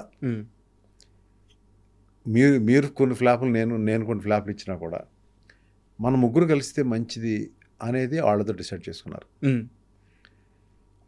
మేము ముగ్గురు ఫ్లాప్ పీపుల్ కలిసి మళ్ళీ కలుస్తున్నాము అన్నప్పుడు నాకు మళ్ళీ ఒకరోజు ఇద్దరు కలిసి ఉండగా నాకు ఫోన్ చేశారు. ఫోన్ చేసి సార్ అని చెప్పి మీరు రండి, ఇక్కడ బాబు మహేష్ బాబు ఇక్కడే ఉన్నాడు, ఒకసారి మాట్లాడదానండి అన్నాడు. నేను ఎక్కడో ఏదో వేరే పనిలో ఉన్నాను, నేను వేరే స్టోరీ కథ గురించి ఏదో ఆలోచించుకుంటున్నాను, ఏదో నీ స్నేహం అనుకుంటాను. నేను కార్ వేసుకుని కార్ డ్రైవర్ లేడు, నేను కార్ డ్రైవ్ చేసుకు వెళ్ళిపోయాను. స్ట్రైట్గా పద్మాలకు వెళ్ళాను. పద్మాలకు వెళ్ళి కూర్చున్న తర్వాత మా మహేష్ చాలా ముక్తసరిగా మాట్లాడతాడు. బాగున్నారా, టిఫిన్ తిన్నారా, మంచినీళ్ళు, ఈ సీన్ ఉండదు అతని దగ్గర. స్ట్రైట్గా మన ముగ్గురు కలిసి సినిమా చేద్దామా అన్నాడు. అయిపోయింది. అదేంటే బాబు నాయన, నేను ఎలా పరిచయం అంటే, నాకు అంతకుముందు మహేష్ బాబు తను మెడ్రాస్లో ఎక్కడో ఆంధ్ర క్లబ్లో మేము కొంచెం లావుగా ఉండగా తెలుసు నాకు. తర్వాత నేను నాకు పెద్ద పరిచయం లేదు. మురారి సినిమా నాకు బాగా హెల్ప్ అయింది సినిమా చూడడం. సార్. అది చూసి క్లైమాక్స్లో అతను ఇది చూసి సడన్గా కృష్ణ గారికి ఫోన్ చేశాను. ఇది ఈ ఇన్సిడెంట్ జరగకముందు ఇప్పుడు చేసి నేను వస్తానని చెప్పండి అని చెప్తే కృష్ణ గారు రమ్మన్నారు. వచ్చిన తర్వాత భలే నచ్చాడండి మీ అబ్బాయి మురారిలో ఏం చేశాడు. రాజ్ కుమార్ చూశాను, ఓకే ఒక మంచి మెటీరియల్ అనుకున్నాను, యాక్టర్గా మంచి యాక్టర్ అండి, నేను ఎప్పటికైనా సినిమా చేద్దాం అని అప్పటి నుంచి అనుకుంటున్నాను నేను. ఓకే. అప్పుడు మహేష్ని కలిశాను అప్పుడు ఇప్పుడు ఎప్పుడైతే మళ్ళీ కలిసి ఓ సినిమా చేద్దాం అని అనుకున్నప్పుడు కొంచెం తర్వాత మహేష్ కూడా నాకు ఫోన్ చేశాడు. తర్వాత కాస్ట్ ఎక్కువ అవుతుందండి, కొంచెం స్క్రీన్ ప్లేలో అటు ఇటుగా ఉంది, ఏదైనా మనందరం కలిసి వర్క్ చేద్దాం, బాగా చేద్దాం, మీరు బాగా చూస్తారు కథను కూడా, మీ ఇద్దరు కాంబినేషన్ బాగుంటుంది, నాకు కూడా ఒక మంచి సినిమా వస్తుందని ఉద్దేశం ఉంది అని అప్పుడు సరే అండి గుణశేఖర్ గారు నాకు కథ చెప్పండి అన్నప్పుడు నేను ఇదే ఆఫీస్ ఏదైతే మన సంతలో తీసిన ఆఫీసో లేకపోతే ఇంకో ఆఫీసో ఉందో అక్కడ టైంలో ఆయన వచ్చారు. ఉద్వేగంగా ఒక అరగంట చెప్పారు.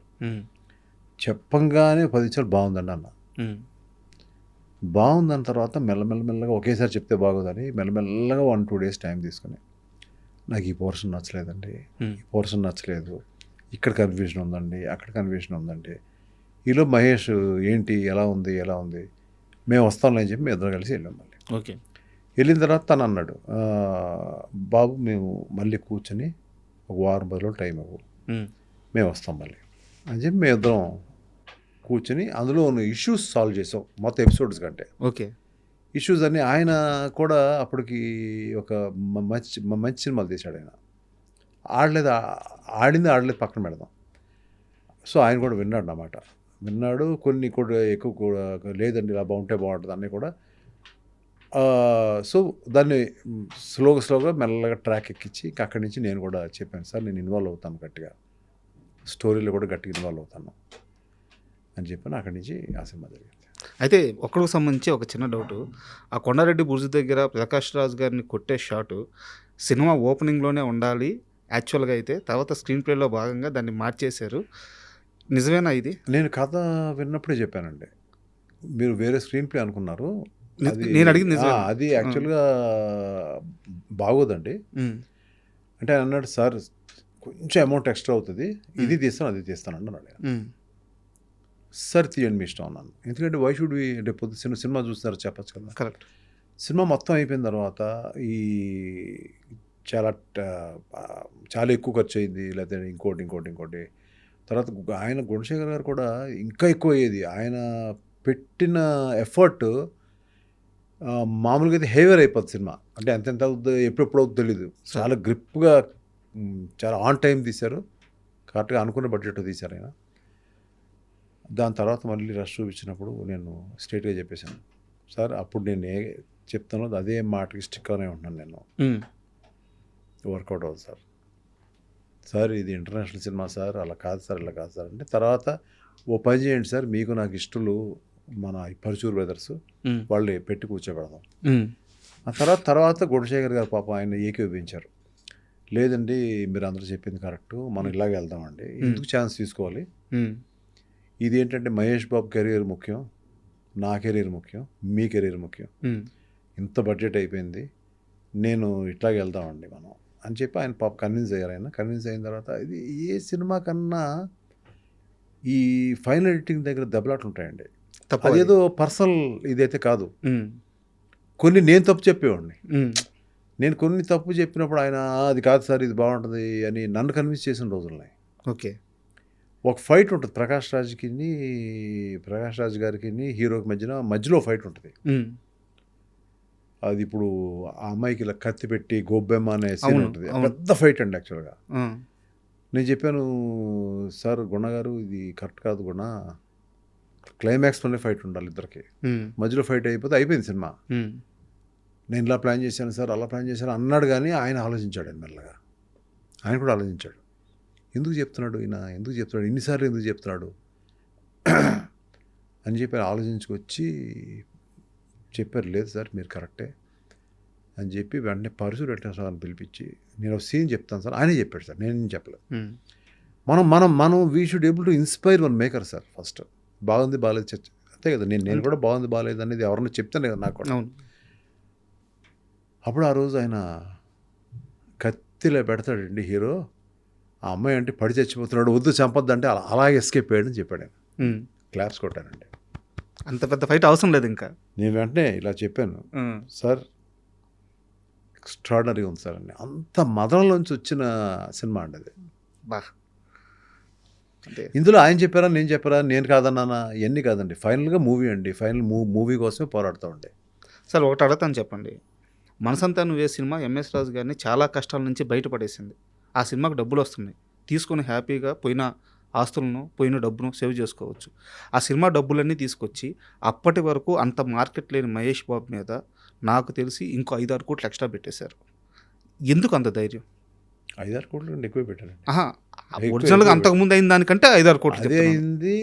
ప్లస్ ఆ సినిమాకి నాకు వచ్చిన డబ్బులన్నీ అంత పెట్టాను. తర్వాత డబ్బులు వెనక్కి వచ్చిన తర్వాత ఒక 30% ఆఫ్ ద మనీ దేవిపుత్రుడులో పోయిన బయర్స్ అందరికి ఇచ్చాను. మళ్ళీ బ్యాక్ చేశారు. చాలామంది అడుగుతారు ఇప్పటికీ, అది ఎందుకు ఇచ్చారు, ఎన్ఆర్ఐ కదా ఎందుకు ఇచ్చారు వెనక్కి. అది ఇప్పుడు పెడితే కొన్ని 100 కోట్లు ఆస్తయ్యేది కదా. కరెక్ట్. నా మనసు ఒప్పి నేను ఇంకో సినిమా చేయలేను. వాళ్ళకి వచ్చినప్పుడు నాకు ఎంత వెనక్కిస్తున్నారు అనేది నేను అడగను. వాళ్ళు పోయినప్పుడు ఎంత పోయిందని అడుగుతాను. రాజుగారు చెయ్యది ఏం చెయ్యో, ఎవరో చెప్పిన మాటిని ఉంటే మేబీ ఇంకా డబ్బు ఎక్కువ ఉండేదేమో అనేది ఎప్పుడు నాకు మాత్రం అనిపించలేదు. నేను అనుకుంది చేశాను అంతే. అయితే ఇంకొక చిన్న డౌట్ సార్. యాక్చువల్గా ఒక్కడు తరువాత త్రివిక్రమ్ గారితో మహేష్ బాబుతో కలిసి ఇంకో సినిమా మీరు చేయాలి, చాలా ప్లాన్స్ కూడా జరిగిపోయినాయి, బట్ ఎందుకు ఆ సినిమా ఆగిపోయింది? అది ఎందుకు ఆగిందండి, అది ఎక్కువ చెప్పకూడదు. ఎందుకంటే Trivikram is a great person. అంటే అలాంటి ఆయన నా సినిమా నా బ్యానర్లో డైరెక్ట్ చేస్తున్నారంటే అది should say big credibility for me, very big credibility. నేను ఎక్కడో ఏదో వర్కౌట్ కాలేదు, అంటే ఏదో స్టోరీ వైజో లేకపోతే ఇంకోటో అదేదో నేను వరుసగా సినిమాలు ఇట్లు ఇస్తున్నాను అనే ఉద్దేశం కూడా కాదు. ఎక్కడో ఏదో సమ్వేర్ ఎక్కడో వర్కౌట్ కాలేదు సార్. అది ఇప్పటికే నేను చాలా ఫీల్ అవుతుంటాను. నేను మళ్ళీ మహేష్ బాబుతో చేయలేకపోయాను. పాప అతను ఏదో విధంగా ఇంకో డైరెక్టర్ని పెట్టి చేద్దాం అని పెద్ద డైరెక్టర్ ఒకళ్ళు చెప్పి చేద్దాం, నాకు ఈజీ అయ్యేది కదా. అవునవును. నేను ఎక్కువ ఆలోచించట్లేదు, ఆయన ఆలోచిస్తాడు కదా. అవును. ఏదైనా ఉంటే బాగుంది బాగాలేదని చెప్తాం అంతే.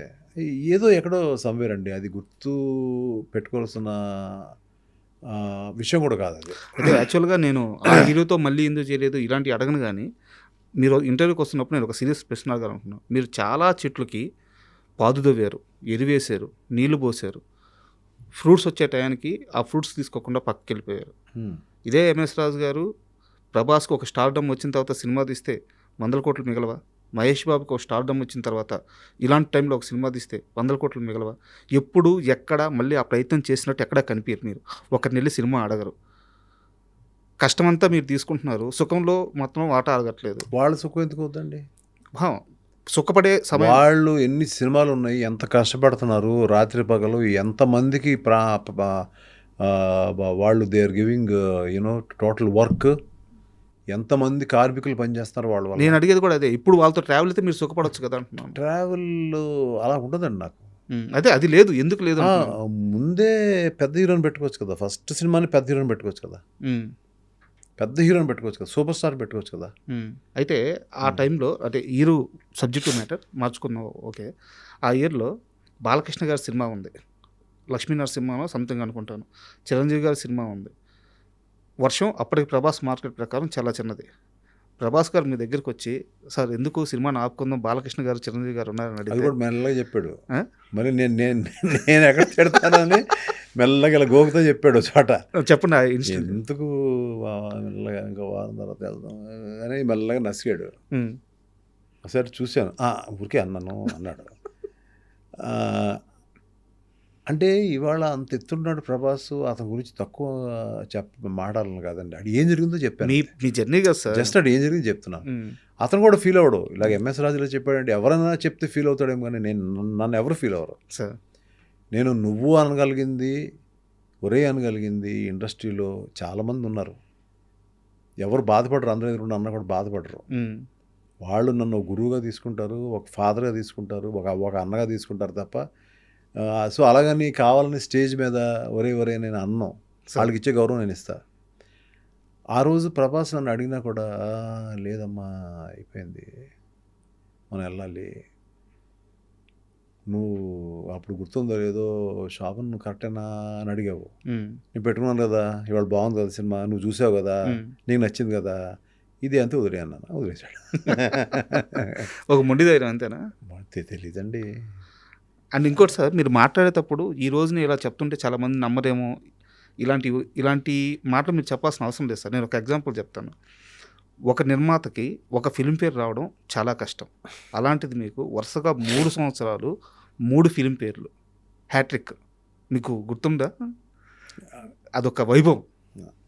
సో ఎంఎస్ రాజు గారి స్థాయి, రేంజ్, ఆయన సక్సెస్, ఆయన ఇండస్ట్రీలో ఆయన చేతులు ఇట్లా నీడలాగా పడితే ఆ నీడ కింద బతికిన స్టార్స్, అవి తెలియాలంటే ఇవన్నీ తెలియాలి.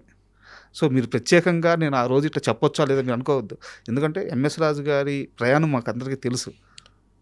ఇప్పుడున్న యంగర్ జనరేషన్ ఏమడుగుతారంటే, వాళ్ళు నా స్థానంలో కూర్చుంటే ఏమడుగుతారంటే, అప్పుడు కూడా వదిలేవే బాబు, ఇప్పుడు ఏంటి పరిస్థితి అని అడుగుతారు సార్.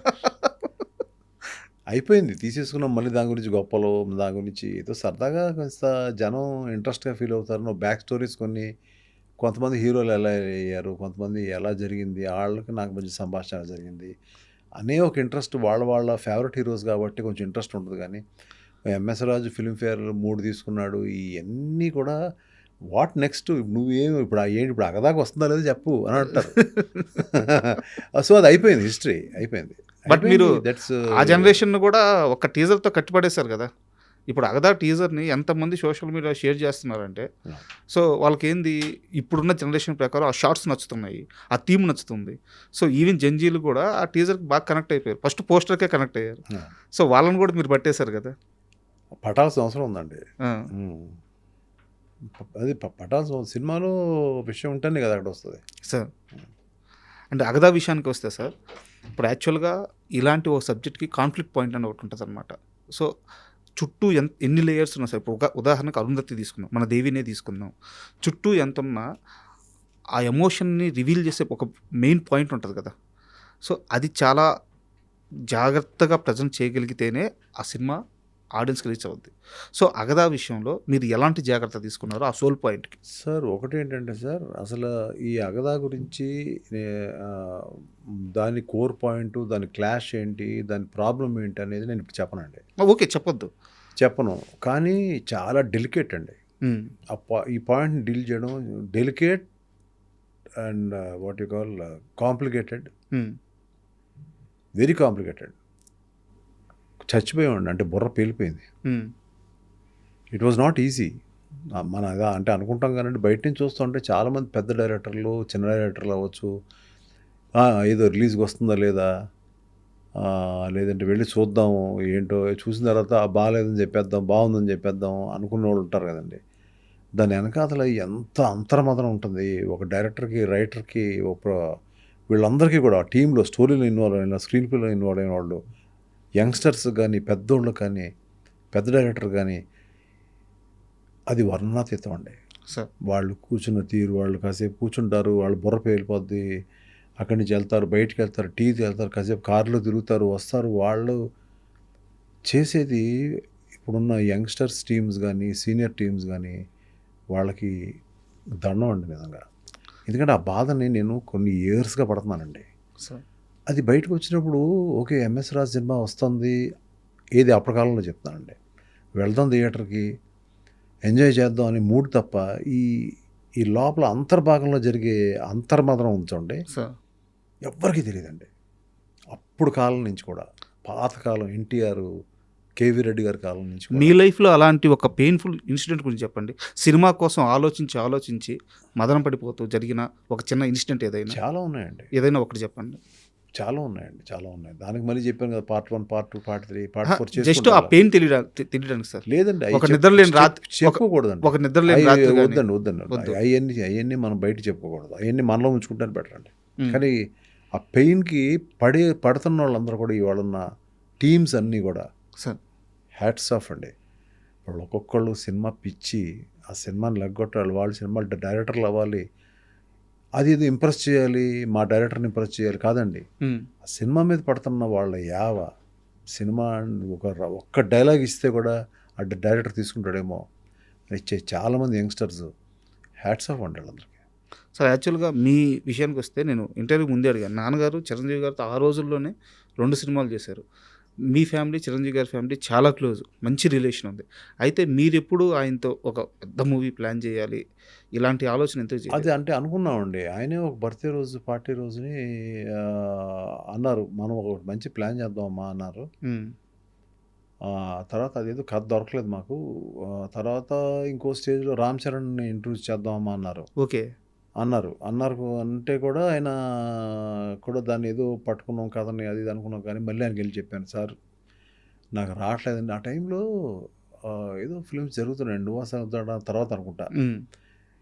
ఏదో రావట్లేదండి ఆ టైంలోనే నేను ఆపేశానండి. అంటే ఏదో అంటే we are making some mediocre films like 'Aata', 'Maska' హ్మ్. ఇలాంటి కొన్ని మీడియోకర్ ఫిల్మ్స్ తీస్తున్నాను నేను. సార్.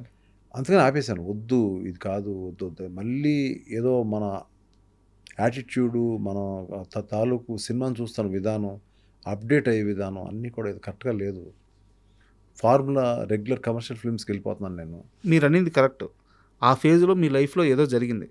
'నువ్వొస్తా అంటే నేనొద్దంటానా' దాకా 'ఎంఎస్ రాజు' వేరు. 'ఆట', 'మస్కా' ఓకే. 'ఆట'కి డబ్బులొచ్చినాయి, సేఫ్ ప్రాజెక్ట్. ఈవెన్ 'మస్కా'కి కూడా సేఫ్ ప్రాజెక్టే. బట్ ఆ 2 సినిమాల 'ఎంఎస్ రాజు' వేరు. సో ఏం జరిగింది మీ లైఫ్‌లో? అదేనండి అవుట్‌డేటెడ్ అయిపోయాను. ఓకే. మేబీ అంటే ఎందుకు అవుట్‌డేటెడ్ అయిపోయానంటే మళ్ళీ నేను ఎప్పుడూ కూడా వరల్డ్ సినిమా చూస్తానని చెప్పాను కదా! హ్మ్. మార్నింగ్ ఓ సినిమా చూసి ఎక్కడో 3 సక్సెస్‌లు అయిపోయిన తర్వాత రిలాక్స్ అయిపోయిన మైండ్ అయి ఉంటది. హ్మ్. నేను కష్టపడతాను కానీ వర్కౌట్ అవ్వట్లే. అంటే ఏదన్నా ఏదో పాత కథలే ఇస్తున్నాను నేను మళ్ళీ. అంటే సార్. నేను ఎక్కువ అంతకుముందు చేసినంత రిసెర్చ్ చేయట్లేదు అని ఎందుకో దాన్ని అక్కడ ఆపేశాను. తర్వాత మా అబ్బాయి కెరియరు సార్. మెల్లగా దాని మీద కాన్సంట్రేట్ చేశాను. మైండ్ ఎక్కడ రిలాక్స్ అయిపోయింది. ఓకే ఫ్రెండ్స్ ఏదో కాసేపు కార్డ్స్ ఆడదాం వాళ్ళతోటి కొంచెం రిలాక్స్ అవుదాం అనే మూడ్‌లో ఎక్కడో రాంగ్ వెళ్ళిపోతుంది. అది చాలా ఇయర్స్ పట్టింది. సార్.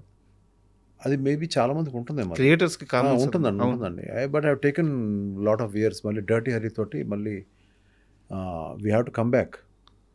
ఆ స్లోగా మెల్లగా చూసి ఇప్పుడు 'అగదా' ఈ టీజర్ చూస్తే పూర్తిగా మళ్ళీ ఆ క్రియేటివ్ జోన్‌లోకి వచ్చేసినట్టుంది బ్రెయిన్. రావాలండి. ఆ? నాకు అవసరం అండి. అయితే అప్పుడు 'రామ్ చరణ్' గారి లాంచింగ్ ప్రాజెక్టు మీరెళ్లి చిరంజీవి గారి దగ్గర రావట్లేదు సార్ వద్దు అని చెప్పినప్పుడు వద్దు అని నేను అనలేదు. అహా! నాతో వద్దు అని మీరన్నప్పుడు వద్దు అనేసాను. ఆయన రియాక్షన్ ఏంటి? ఏమనలేదు. హ్మ్. ఏమనలేదు. హ్మ్. ఏమంటారండి చెప్పినప్పుడు లేదు నేను సారీ చేయలేను అని నేను చెప్పలేదు డైరెక్ట్. పరుచూరు అంటే ఎవరితో ఓకే. నేను చెప్పే ధైర్యం నాకు లేదు కదా! హ్మ్. ఆయన వెళ్ళి చెప్పారు ఏదో మనవాడు వర్కౌట్ అవ్వట్లేదు ఏదో కరెక్ట్‌గాని. తర్వాత చరణ్ ఏ సినిమా రిలీజ్ అయినా తనకు ఫోన్ చేస్తాను. హ్మ్. చరణ్ గానీ, బన్నీ గానీ ఇద్దరు కూడా దే ఆర్ ఫ్యాన్స్ ఆఫ్ 'నువ్వొస్తా వద్దంటానా'. హ్మ్. ఆ టైంలో అల్లు అర్జున్ నన్ను వచ్చి ఆ ఫిల్మ్‌కి నన్ను ఎందుకు కన్సిడర్ చేయలేదండి. హ్మ్. అప్పటికే నేను సక్సెస్‌ఫుల్‌గా ఉన్నాను కదా! హ్మ్. నన్ను ఎందుకు పెట్టుకోలేదని అడిగాడు ఓ రోజు. బా! ఆ! అడిగితే ఫ్యాసినేట్ అయిపోయానండి ఆ సినిమా చూసి. అంటే నేను అన్నాను, బన్నీ నువ్వు రఫ్ అండ్ టఫ్‌గా ఉంటావు. హ్మ్. నువ్వు అలాంటి హీరో అవుతావు. హ్మ్. నీకు ఒక ఎకరం పండించమంటే 10 నిమిషాల్లో పండించేస్తావు. ఓకే. నువ్వు ఎక్కడికో ఫారెన్ వెళ్ళావు. అక్కడ నుంచి తిరిగి వచ్చావు అనే యాటిట్యూడ్‌లో నేను I am not able to see you. Hmm. అందుకనే ఆ అబ్బాయిని పెట్టుకున్నాను. వాడికి అంత ఈజీ కాదనిపించింది. నీకు చాలా ఈజీ అనిపించింది అంటే అమ్మా అంత ఆలోచించాను. You are right sir. అయితే ఒక విషయం చెప్పండి. ఓపెన్‌గా చెప్పండి. 'నువ్వొస్తా అంటే నేనొద్దంటానా' సినిమా స్టార్ట్ అయినప్పటి నుంచి షూటింగ్ ప్రాసెస్‌లో గాని, ఫైనల్ రష్ చూసుకునే వరకు ఆ సినిమా హిట్ అవ్వద్దని ఆ సెట్‌లో నమ్మిన ఒకే ఒక్క వ్యక్తి 'ఎంఎస్ రాజు'. మిగతా ఎవ్వరికీ నమ్మకం లేదు. నిజమా? అబద్ధమా? ఉందండి. ప్రభుదేవకు నమ్మకం ఉంది. ఓకే. మిగతా ఎక్కువ మందికి? అందరికీనండి. తీసే కెమెరామెన్ వేణు గారికి, హ్మ్. అందులో యాక్ట్ చేసే వాళ్ళందరికీ 100% ఈ సినిమా బాగా ఆడుతుందండి. హ్మ్. కానీ నాకు నమ్మకం ఎప్పుడు పోయిందంటే ఒక స్టేజ్‌లో పోయింది. హ్మ్. అప్పుడు మేమంతా అరకులో ఉన్నాం. ఓకే. ఆల్రెడీ కొన్ని ఇంటర్వ్యూస్‌లో ఇచ్చాను ఇది మళ్ళీ చెప్తున్నా. ఏం చేయాలి ఇంతమంది యూనిట్ ఉన్నారు. 250 మంది యూనిట్ ఉన్నారు. ఎంతమంది ఫైట్ మాస్టర్లు, ఫైటర్సు ఈ రకరకాల పీపుల్ ఉన్నారు. ఎట్లా ఏం చేయాలి అని అనుకున్నప్పుడు ప్యాకప్ చెప్పేశాను. హ్మ్. Entire unit was in Araku. మొత్తం వెళ్ళిపోయాం. అందరికీ అర్థం కాల. అడిగే ధైర్యం లేదు ఎవడికి. హ్మ్. వెళ్ళిపోయి 1 మంత్ తర్వాత మళ్ళీ ఇదే ప్లేస్కి వచ్చాను. నేను ఎలా రిఫైన్ అయ్యాను దాన్ని ఎలా చేసుకొచ్చాను. అంతకుముందు శ్రీహరి ఫస్ట్ స్టార్టింగ్లో జైల్లో ఉండాలా వెళ్ళేవు. ఓకే. అవన్నీ ఎలాగో అవి ఇవి సినిమాలు చూసి ఇన్స్పైర్ అయ్యి ఎక్కడో ఒకటి జైల్లో ఉన్నాడు చూశాను. స్టార్టింగ్లో ఇలా ఉంటే ఎలా ఉంటుంది. ఆ సినిమాకి ఈ సినిమా సంబంధం లేదు. ఎక్కడో ఒక ఇన్స్పిరేషన్. అంటే ఒక ఆత్రేయ గారు లాంటి కూడా వర్షం వస్తే ఆయన ఒక ఇన్స్పిరేషన్ ఫీల్ అయ్యాడు ఆయన. అప్పుడే మంచి సాంగ్ వచ్చింది. అలా రకరకాల ఫిల్మ్స్ చూసి ఓకే ఇది ఇలా ఉంటే బాగుంటుంది, ఇలా ఉంటే బాగుంటుంది, ఇలా ఉంటే బాగుంటుంది అన్నీ పెట్టిన తర్వాత మళ్ళీ ఆఖరిని దీని ఎండింగ్ ఎలా ఉండాలి. జైలు నుంచి బయటకు వస్తాడు. అప్పుడు వీళ్ళిద్దరికి మ్యారేజ్ అయిపోయి ఉంటుంది. కొన్ని ఏళ్ళు అయిపోద్ది కదా. వీళ్ళిద్దరు రిసీవ్ చేసుకుంటారు. అయిపోయింది ఏంటి కదా అంటే వీళ్ళిద్దరూ అన్నయ్య వచ్చే వరకు పెళ్లి చేసుకోకుండా ఉండిపోయారు. స్పాట్లో అనుకున్నామండి. షూటింగ్ జరిగేటప్పుడు స్పాట్లో అనుకుని వాళ్ళకి పెళ్లి బట్టలు తెప్పించి టపటపటపట పెళ్లి బట్టలు తెచ్చి అక్కడికి ఆయన ఎదురుగుండా ఇప్పుడు మీరు వచ్చి మా పెళ్లి చేయండి అంతంతో దాంతో సినిమా ముగుస్తుంది. అవన్నీ మ్యాజిక్ మూమెంట్స్ అండి. అవన్నీ. అయితే ఇంకో విషయం చెప్పండి సార్, ఒక హీరోయిన్ డేట్లు అడిగితే ఏదో డైరీ చూసుకొని ఈ డేట్లకి ఉంటాయి చెప్పడం ఒకటి, లేదా నాకు కుదరదని చెప్పడం ఒకటి. డైరీ ప్రొడ్యూసర్ చేతికి ఇచ్చేసి మీకు ఎప్పుడు కావాలో మీరు రాసుకోండి, మీరు ఎప్పుడు పిలిస్తే అప్పుడు వస్తానని చెప్పడం అసలు ఎక్కడా జరగదు. ఎంఎస్ రాజు గారికి త్రిష మధ్యగా జరగద్దంటే ఏంటిది? అయ్యో Trisha is my all time. అసలు తను చూసుకున్నట్టు, తను నన్ను కేర్ తీసుకున్నట్టు, she for her I'm like a God. అంటే ఒక వర్షం సక్సెస్ అనేది ఎందుకు పెట్టుకున్నాను అమ్మాయికి తెలియదు. అప్పుడు అమ్మాయి క్యారెక్టర్ కానీ ఫేస్ కానీ ఒక సినిమా కుదరక అర్జున్ అనే ఫిలిం పెట్టుకున్నారు. ఓకే. ఆ ఫేస్ కుదరలేదు. అంటే వాళ్ళకి ఒక వేరే కైండ్ ఆఫ్ ఫేస్ కావాలి. ఆ టైంలో అక్కడ ఉన్న ఫొటోసే కదా, అప్పుడు ఇవన్నీ లేవు, ల్యాప్టాప్లో లేవు కదా. ఆ ఫొటోస్ మహేష్ బాబు దగ్గర చూశాను. ఏంటి బాగుంది కదా బాబు అన్న, క్యారెక్టర్ సూట్ అవుతుంది అన్నారని డైరెక్టర్ గారు అన్నారు. ఓకే నేను పెట్టుకోవచ్చా అన్న, పెట్టుకోండి అన్నారు. అప్పుడు అమ్మాయి ఆ సినిమాలో లేను, వాళ్ళిద్దరూ కలిసి ఒక్కడ చేశారు. లేను అనే ఒక డిజెక్షన్లో అమ్మాయి ఉన్నట్టుంది. నా నుంచి ఫోన్ రాగానే ఒక కేక. వెంటనే మేము వస్తున్నామండి వచ్చేయమంటారా అంటే లేదు నాకు వేరే పని ఉంది, సాంగ్ రికార్డింగ్స్ ఉన్నాయి, నేను అక్కడికి వస్తాను అని చెప్పి టపటపా నేను అక్కడికి వెళ్ళడం. వాళ్ళు ఫ్లాట్లు ఉన్నారు అప్పుడు వాళ్ళు. వాళ్ళు ఫ్లాట్కి వెళ్ళాం. అప్పుడు లేదు త్రిష లేదు, ఇప్పటికీ గుర్తు నాకు. వాళ్ళ అమ్మ ఉంది, మాట్లాడుతున్నాను, ఉమ్మగారు అది ఇదని మాట్లాడుతున్నాను. ఆవిడకి నేను పెట్టుకుంటే బాగుండి ఈ సినిమాలో ఆల్రెడీ రిజెక్ట్ అంటే నా ఉద్దేశంలో రిజెక్ట్ కాదు, క్యారెక్టర్ సూట్ అవట్లా. చాయిస్ కాదండి, క్యారెక్టర్ సూట్ అవట్లా. అమ్మాయిని చూసిన తర్వాత ఫైనల్ చేద్దాం అని అనుకుంటున్నాను నేను. వచ్చింది ఆ అమ్మాయి, మంచి జీన్స్లో వచ్చింది, వచ్చి కూర్చుంది ఇక్కడ నేను కూర్చున్నా, అక్కడ కూర్చుంది. ఏంటి చిన్న టమ్మీ ఉంది, ఎక్సర్సైజ్ అన్న. ఓకే అంది. అంటే వాళ్ళకి అర్థమైపోయింది నేను సినిమా పెట్టుకుంటున్నానని. సో వెంటనే ఉమాగారు అంది, వాళ్ళ మదరు, అయితే మీరు సినిమా పెట్టుకుంటారన్నమాట అంది. అందుకే కదా చెప్పింది. అంతే. ఇంక అక్కడి నుంచి అమ్మాయి వెనక్కి తిరిగి చూడలేదు, ఒక్క ప్రశ్న అడగలేదు. ఆ అమ్మాయికి ఎంత అభిమానం అంటే నేనంటే ప్రాణం అమ్మాయికి. అక్కడి నుంచి ఎలా ఉంటుందంటే ఇట్స్ లైక్ సీన్ చూడదు, నాకు ఏం వద్దు, it's an MS Raju film, నాకు స్పాట్లో ఇచ్చేయండి సీన్ అంతే, ముందెళ్ళి చదువుకోవడాలు ఏం ఉండదు. అది కాదండి మీరు ఎవరి తమిళని నేర్చుకోండి, నో స్పాట్కి వచ్చి నాకు చెప్పండి సీన్ అంతే. ఆ ప్రశ్న అడగను, ఏం అడగను, ఎక్కడ డ్యాన్స్ చేయమంటే చేస్తాను. 75 రోజులు వర్షం అండి, 75 రోజులు అమ్మాయి మీద వర్షం పడింది. అప్పుడు వర్షానికి వంశీ పైడిపల్లి నా దగ్గర ఆ సినిమాకి పనిచేశాడు. దానికి పనిచేస్తే అసోసియేట్ డైరెక్టర్గా పనిచేస్తే తను మొత్తం రెయిన్కి అంతా ఇచ్చారు సరే. ఓకే. అప్పుడు అమ్మాయి కొంచెం పక్కనేయండి అని అతను చెప్పేది నడిచివ్వండి గట్టిగా ఇక్కడి నుంచి. సో అట్లా అమ్మాయి కొన్ని సీక్వెన్సెస్ అయితే నా వల్ల కాదు ఏడ్చేది అమ్మాయి. నేను చెప్పాను కదా చాలా కష్టం ఉంటుంది, రైలు వెళ్తూ ఉంటుంది, దూకాలి అని చెప్పాను కదా నీకు. కళ్ళు నీళ్ళు పెట్టుకుంటే అట్లాగా వెళ్ళిపో నీ ఇష్టం, నువ్వు వచ్చి అలా పట్టుకునేది లేదు, నేను చేస్తాను. అక్కడి నుంచి అమ్మాయి షీ బికేమ్ రియల్లీ క్లోజ్. అంటే మా ఇంట్లో ఫ్యామిలీ మెంబర్ లాగా అయిపోయింది అమ్మాయి. సార్ తను అక్కడి నుంచి నెక్స్ట్ నువ్వు వస్తానే వద్దంటనా. మేము అసలు అమ్మాయిని అనుకోవాలి నేను. ఓకే. ముందు తను కాదు. ఏ అమ్మాయిని పెట్టాలో కూడా తెలియదు. మళ్ళీ ఎందుకు రిపీట్ చేయాలి. అమ్మాయి వచ్చేసింది, వచ్చి బుక్ తీసుకొచ్చింది. మధ్యలో ఎవ్వరూ లేరు, డైరెక్ట్గా ఎయిర్పోర్ట్ నుంచి వచ్చేసింది.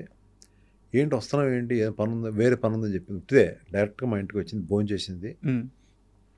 నేను సాయంకాలం వెళ్ళిపోతున్నానండి ఫ్లైట్కి అంది. తీసింది, బుక్ తీసింది. ఎప్పుడు కావాలి చెప్పండి, నేను ఇంకా డిసైడ్ చేయలేదు కదమ్మా, అందులో రాసుకోవాలి చెప్పండి. That was the first experience one heroine or hero has asked me. That is the respect I have.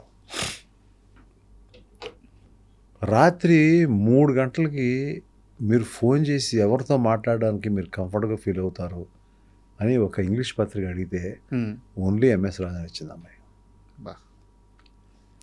అటువంటి ఒక అమ్మాయి ఇవాళ ఇంకా హీరోయిన్గా కొనసాగుతుంది, మంచి పొజిషన్లో ఉంది. I'm very very happy about her. నేను I think I have to go and meet her. తను ఎప్పటి నుంచో మళ్ళీ ఇంకో సినిమా అంటుంది. సినిమా కోసం కాకపోయినా కూడా నేను ఎప్పుడైనా వెళ్ళినప్పుడు, మెడ్రాస్ వెళ్ళినప్పుడు వెళ్ళి సరదాగా వాళ్ళ ఇంటికి వెళ్తాను. I will go for some breakfast. వెళ్తాను, కూర్చుంటాను, ఆకవులు చెప్తూ ఉంటుంది. మళ్ళీ నాతో సినిమా చేయలేదు, అది చేశాను కదమ్మా 3 సినిమాలు చాలే, ఏం చేస్తాను లేదు. ఇలియానా అని పెట్టుకున్నానండి ఆట సినిమాకి. ఓకే. అంటే ఆట సినిమా ఇలియానా అని పెడితే ఆ అమ్మాయి అసలు అలిగింది నా మీద. ఎవరు, త్రిష. ఫోన్ల మీద ఫోన్లు చేసింది. నేను వచ్చేస్తానుంది, షూటింగ్ వచ్చేస్తానుంది. లేదమ్మా ఆల్రెడీ షూట్ స్టార్ట్ చేసాము, ఎక్కడో రాజమండ్రిలో బోట్ మధ్యలో ఉన్నాము, ఆపలేను నేను షూటింగ్ అని చెప్పా. అప్పుడు కామ్ అయిపోయింది. కామ్ అయిపోయిన తర్వాత ఆ రోజు నైట్ ఆ అమ్మాయిని సరదాగా పాప ఫీల్ అవుతుందేమో అని చెప్పి ఆ రోజు తిరిగి కారు వెళ్ళేటప్పుడు, ఏదన్నా త్రిష నీలా దొరకదమ్మా, నీకులాగా దొరకదు. అవును కదా మీరు ఇబ్బంది పడతారు కదా. అమ్మ ఏం లేదు, ఇలియానాతో ఇబ్బంది ఏం పడలేదు, బాగా చేస్తుంది. అవునమ్మా ఇబ్బంది పడతానమ్మా నేను. అవును సార్ మీకు అవ్వాలి. అలా ఒక్కొక్కరిని లైక్ నా ఇంట్లో చిన్నపిల్లలాగా ట్రీట్ చేసేవాడు. ఎంతమంది స్టార్లు సార్, ఎంతమంది స్టార్లు. అయితే నేను ఈ మధ్య శ్రీహరి గారి భార్య విశ్వశాంతి గారిని ఇంటర్వ్యూ చేశాను. వారు మాట్లాడుతూ నువ్వు వస్తా అంటే నేను వద్దంటున్న సమయానికి ముందు శ్రీహరి గారికి అప్పటికి సినిమాలు ఆడుతున్నాయి హీరోగా. సరే ఫెయిల్యూర్ ఉండొచ్చు, సక్సెస్లు ఉండొచ్చు, కానీ ఈ సినిమాకి అన్న క్యారెక్టర్లో చేయడానికి ముందుగా ఆయన ఒప్పుకోలేదు. ఎంఎస్ రాజు సినిమా కాబట్టే ఒప్పుకున్నారు అని డిస్కషన్ నడిచింది. శ్రీహరి గారిని ఎలా ఒప్పించారు? అంటే నేను అసలు ఒప్పుకోలేదు అనే ఛాన్స్ లేదు. ఆవిడ ఎలా చెప్పారో తెలియదు కానీ సార్, నేను ఆయన అంటే వాళ్ళ ఇంట్లో జరిగిన డిస్కషన్, ఇంట్లో జరిగిన భార్యాభర్తల మధ్య జరిగిన డిస్కషన్. ఆయన దగ్గరికి వెళ్ళి ఆ కథ చెప్పినప్పుడు ఆయన కళ్ళ నీళ్ళు ఇలా పడి చేస్తున్నాము, డబ్బుల గురించి మాట్లాడద్దన్నారు ఆయన. చేసేశారు. లోపల ఏం జరిగింది, ఏం చెప్పారు అవన్నీ నాకేం లేదు. ఆల్రెడీ ఒప్పేసుకున్నారు, అయిపోయింది. మీ సినిమా అని మాత్రమే ఒప్పుకున్నాడు అంటే అప్పుడే ఆ వారం రోజుల్లోనే ఆయన డ్రెస్సు, ఆయన కట్టు, ఆయన పంచితీరు నేను డిజైన్ చేస్తా, ఏమీ డిజైన్ చేయలేదు. ఆయన 4 రకాలుగా డిజైన్ చేసుకున్నాడు. ఆయనే పిలిపించుకున్నాడు, ఆయనే డబ్బులు ఇచ్చుకున్నాడు. ఆయనే పంచి ఇలా ఉంటే బాగుంటుంది, లేకపోతే ఇలా ఉంటే బాగుంటుంది, ప్యాంట్ ఇలా ఉంటే బాగుంటుంది, షర్ట్ ఇలా ఉంటే బాగుంటుంది, అన్నీ చేసుకున్నాడు. హెయిర్ క్రాఫ్ ఇలా ఉంటే బాగుంటుంది, బొట్లు ఇలా ఉంటే బాగుంటుంది, 4 రకాలు అన్నీ పంపించాడు నాకు ఆయన. ఇది బాగుంది అని పెట్టేసి పంపించేశాను. That was his dedication sir. He was an emotion for the film sir. అబ్బా, హీ వాజ్ అన్ ఎమోషన్. అంటే మా అందరికి ఎమోషన్ ఆయన. అందులో కావాల్సిన సిద్ధార్థ, అందులో కావాల్సిన త్రిష, వాళ్ళు పెట్టిన వాళ్ళందరూ ఎమోషన్స్ నాకు. సార్, ప్రభుదేవ, దేర్ ఆల్ ఆ సినిమాకి దేవుడు పెట్టేశాడు అక్కడ, వాళ్ళని అక్కడ పెట్టేశాడు. మీరు ఎంఎస్ రాజు చుట్టూ ఉండని పెట్టేశాడు అన్నది అంతే. అయితే మీ ఇంటర్వ్యూ చేస్తూ ఒక వ్యక్తి గురించి మాట్లాడకపోతే నిజంగా ఆ ఇంటర్వ్యూ పరిపూర్ణం అవుతుంది. సిరివెన్నెల సీతారామ శాస్త్రి గారి గురించి ఇన్ని అద్భుతమైన పాటలు సార్. అంటే ఆయన అందరికీ అద్భుతమైన పాటలు ఇస్తారు. మీ సినిమాలు ఇంకా బాగుంటాయి. ఈ ఇంటర్వ్యూ కోసం అంటే ఆ పాట నేను చాలాసార్లు విన్నాను. ఈ ఇంటర్వ్యూ కోసం మళ్ళీ ఒక్కసారి ఫీల్ కోసం విందామని ఒక పాట వింటున్నాను. ఆ పాటలో జన్మంతా నీ అడుగుల్లో అడుగులు వేసే నడకల్లో తడబాటైనా నాట్యం అయిపోదా. మీ సినిమా స్టోరీ మొత్తం సార్ ఆ 2 మాటల్లో చెప్పేశాడు. సిరివెన్నెల గారితో మీ ప్రయాణం, అది చెప్పాను కదా, చాలా పార్ట్స్ తీయాలి ఆయన గురించి, నా గురించి ఏదైనా చెప్పుకోవాలంటే is one of the most I'm missing him today most closest person to me. ఏదన్నా పంచుకునేవాడిని ఆయనతోటి. మా జర్నీ గ్రేట్ జర్నీ. అంతా నిశీధిలో జరిగింది, అంతే రాత్రులు. అంతా రాత్రి. ఆయన ఊదే పొగ మధ్యన జరిగింది. ఆ పొగని దేవుడికి పెట్టే దాని ఏమంటే పొగ ఉంటుంది చూడండి, హారతి. అలా ఉండేది చుట్టూ. ఉమ్. వాటి మధ్యన కూర్చునేవాడిని నేను. ఉమ్.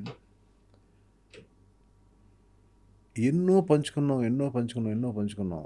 ఆఖరికి మనసంతా నువ్వులో సీతారామ శాస్త్రి గారి క్యారెక్టర్ ఆయనే వేయాలి, ఓకే. మీరు వేయాలి శాస్త్రి గారు అన్న, వేస్తానని అన్నాడు ఆయన. ఉమ్.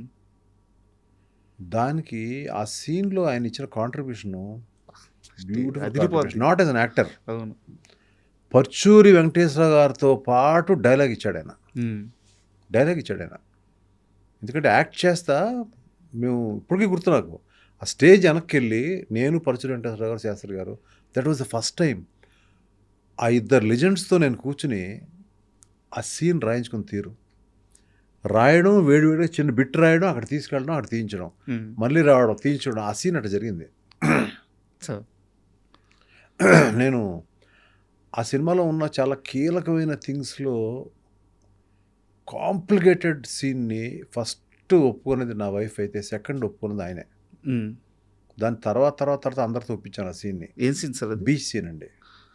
ఓకే. బీచ్లో తన ప్రేయస్కే తన ఇల్లు ఐ లవ్ యూ చెప్తే కొడుతుంది. ఉమ్. తన ప్రేయసే కదా, ఇద్దరు ప్రేయసి ప్రియులు ఎందుకు కొడుతుందని అందరూ అడుగుతున్నారు నన్ను. కానీ అమ్మాయి చెప్పాల్సి ఇతను కాదు, అతను. అది ఏదైనా కానీ ఉండే, అది ఇప్పుడు జనానికి మనం మాట్లాడుకునే జనానికి గుర్తుంటుందో తెలియదు అన్నీ. అది ఆయనకి ఎక్కింది, అది ఉమ్. ఆయనకి ఎక్కింది, తర్వాత ఆదిత్యకి ఎక్కింది. ఉమ్. ఫస్ట్ మా ఆవిడ, ఆ తర్వాత వీళ్ళిద్దరు. అలా మెల్లగా 15 రోజులు పట్టింది ఎక్కించడానికి. అప్పుడు తీసాం ఆ సీన్ని. సార్ అలా ఎన్నో జర్నీస్ జరిగినాయి మా మధ్యన.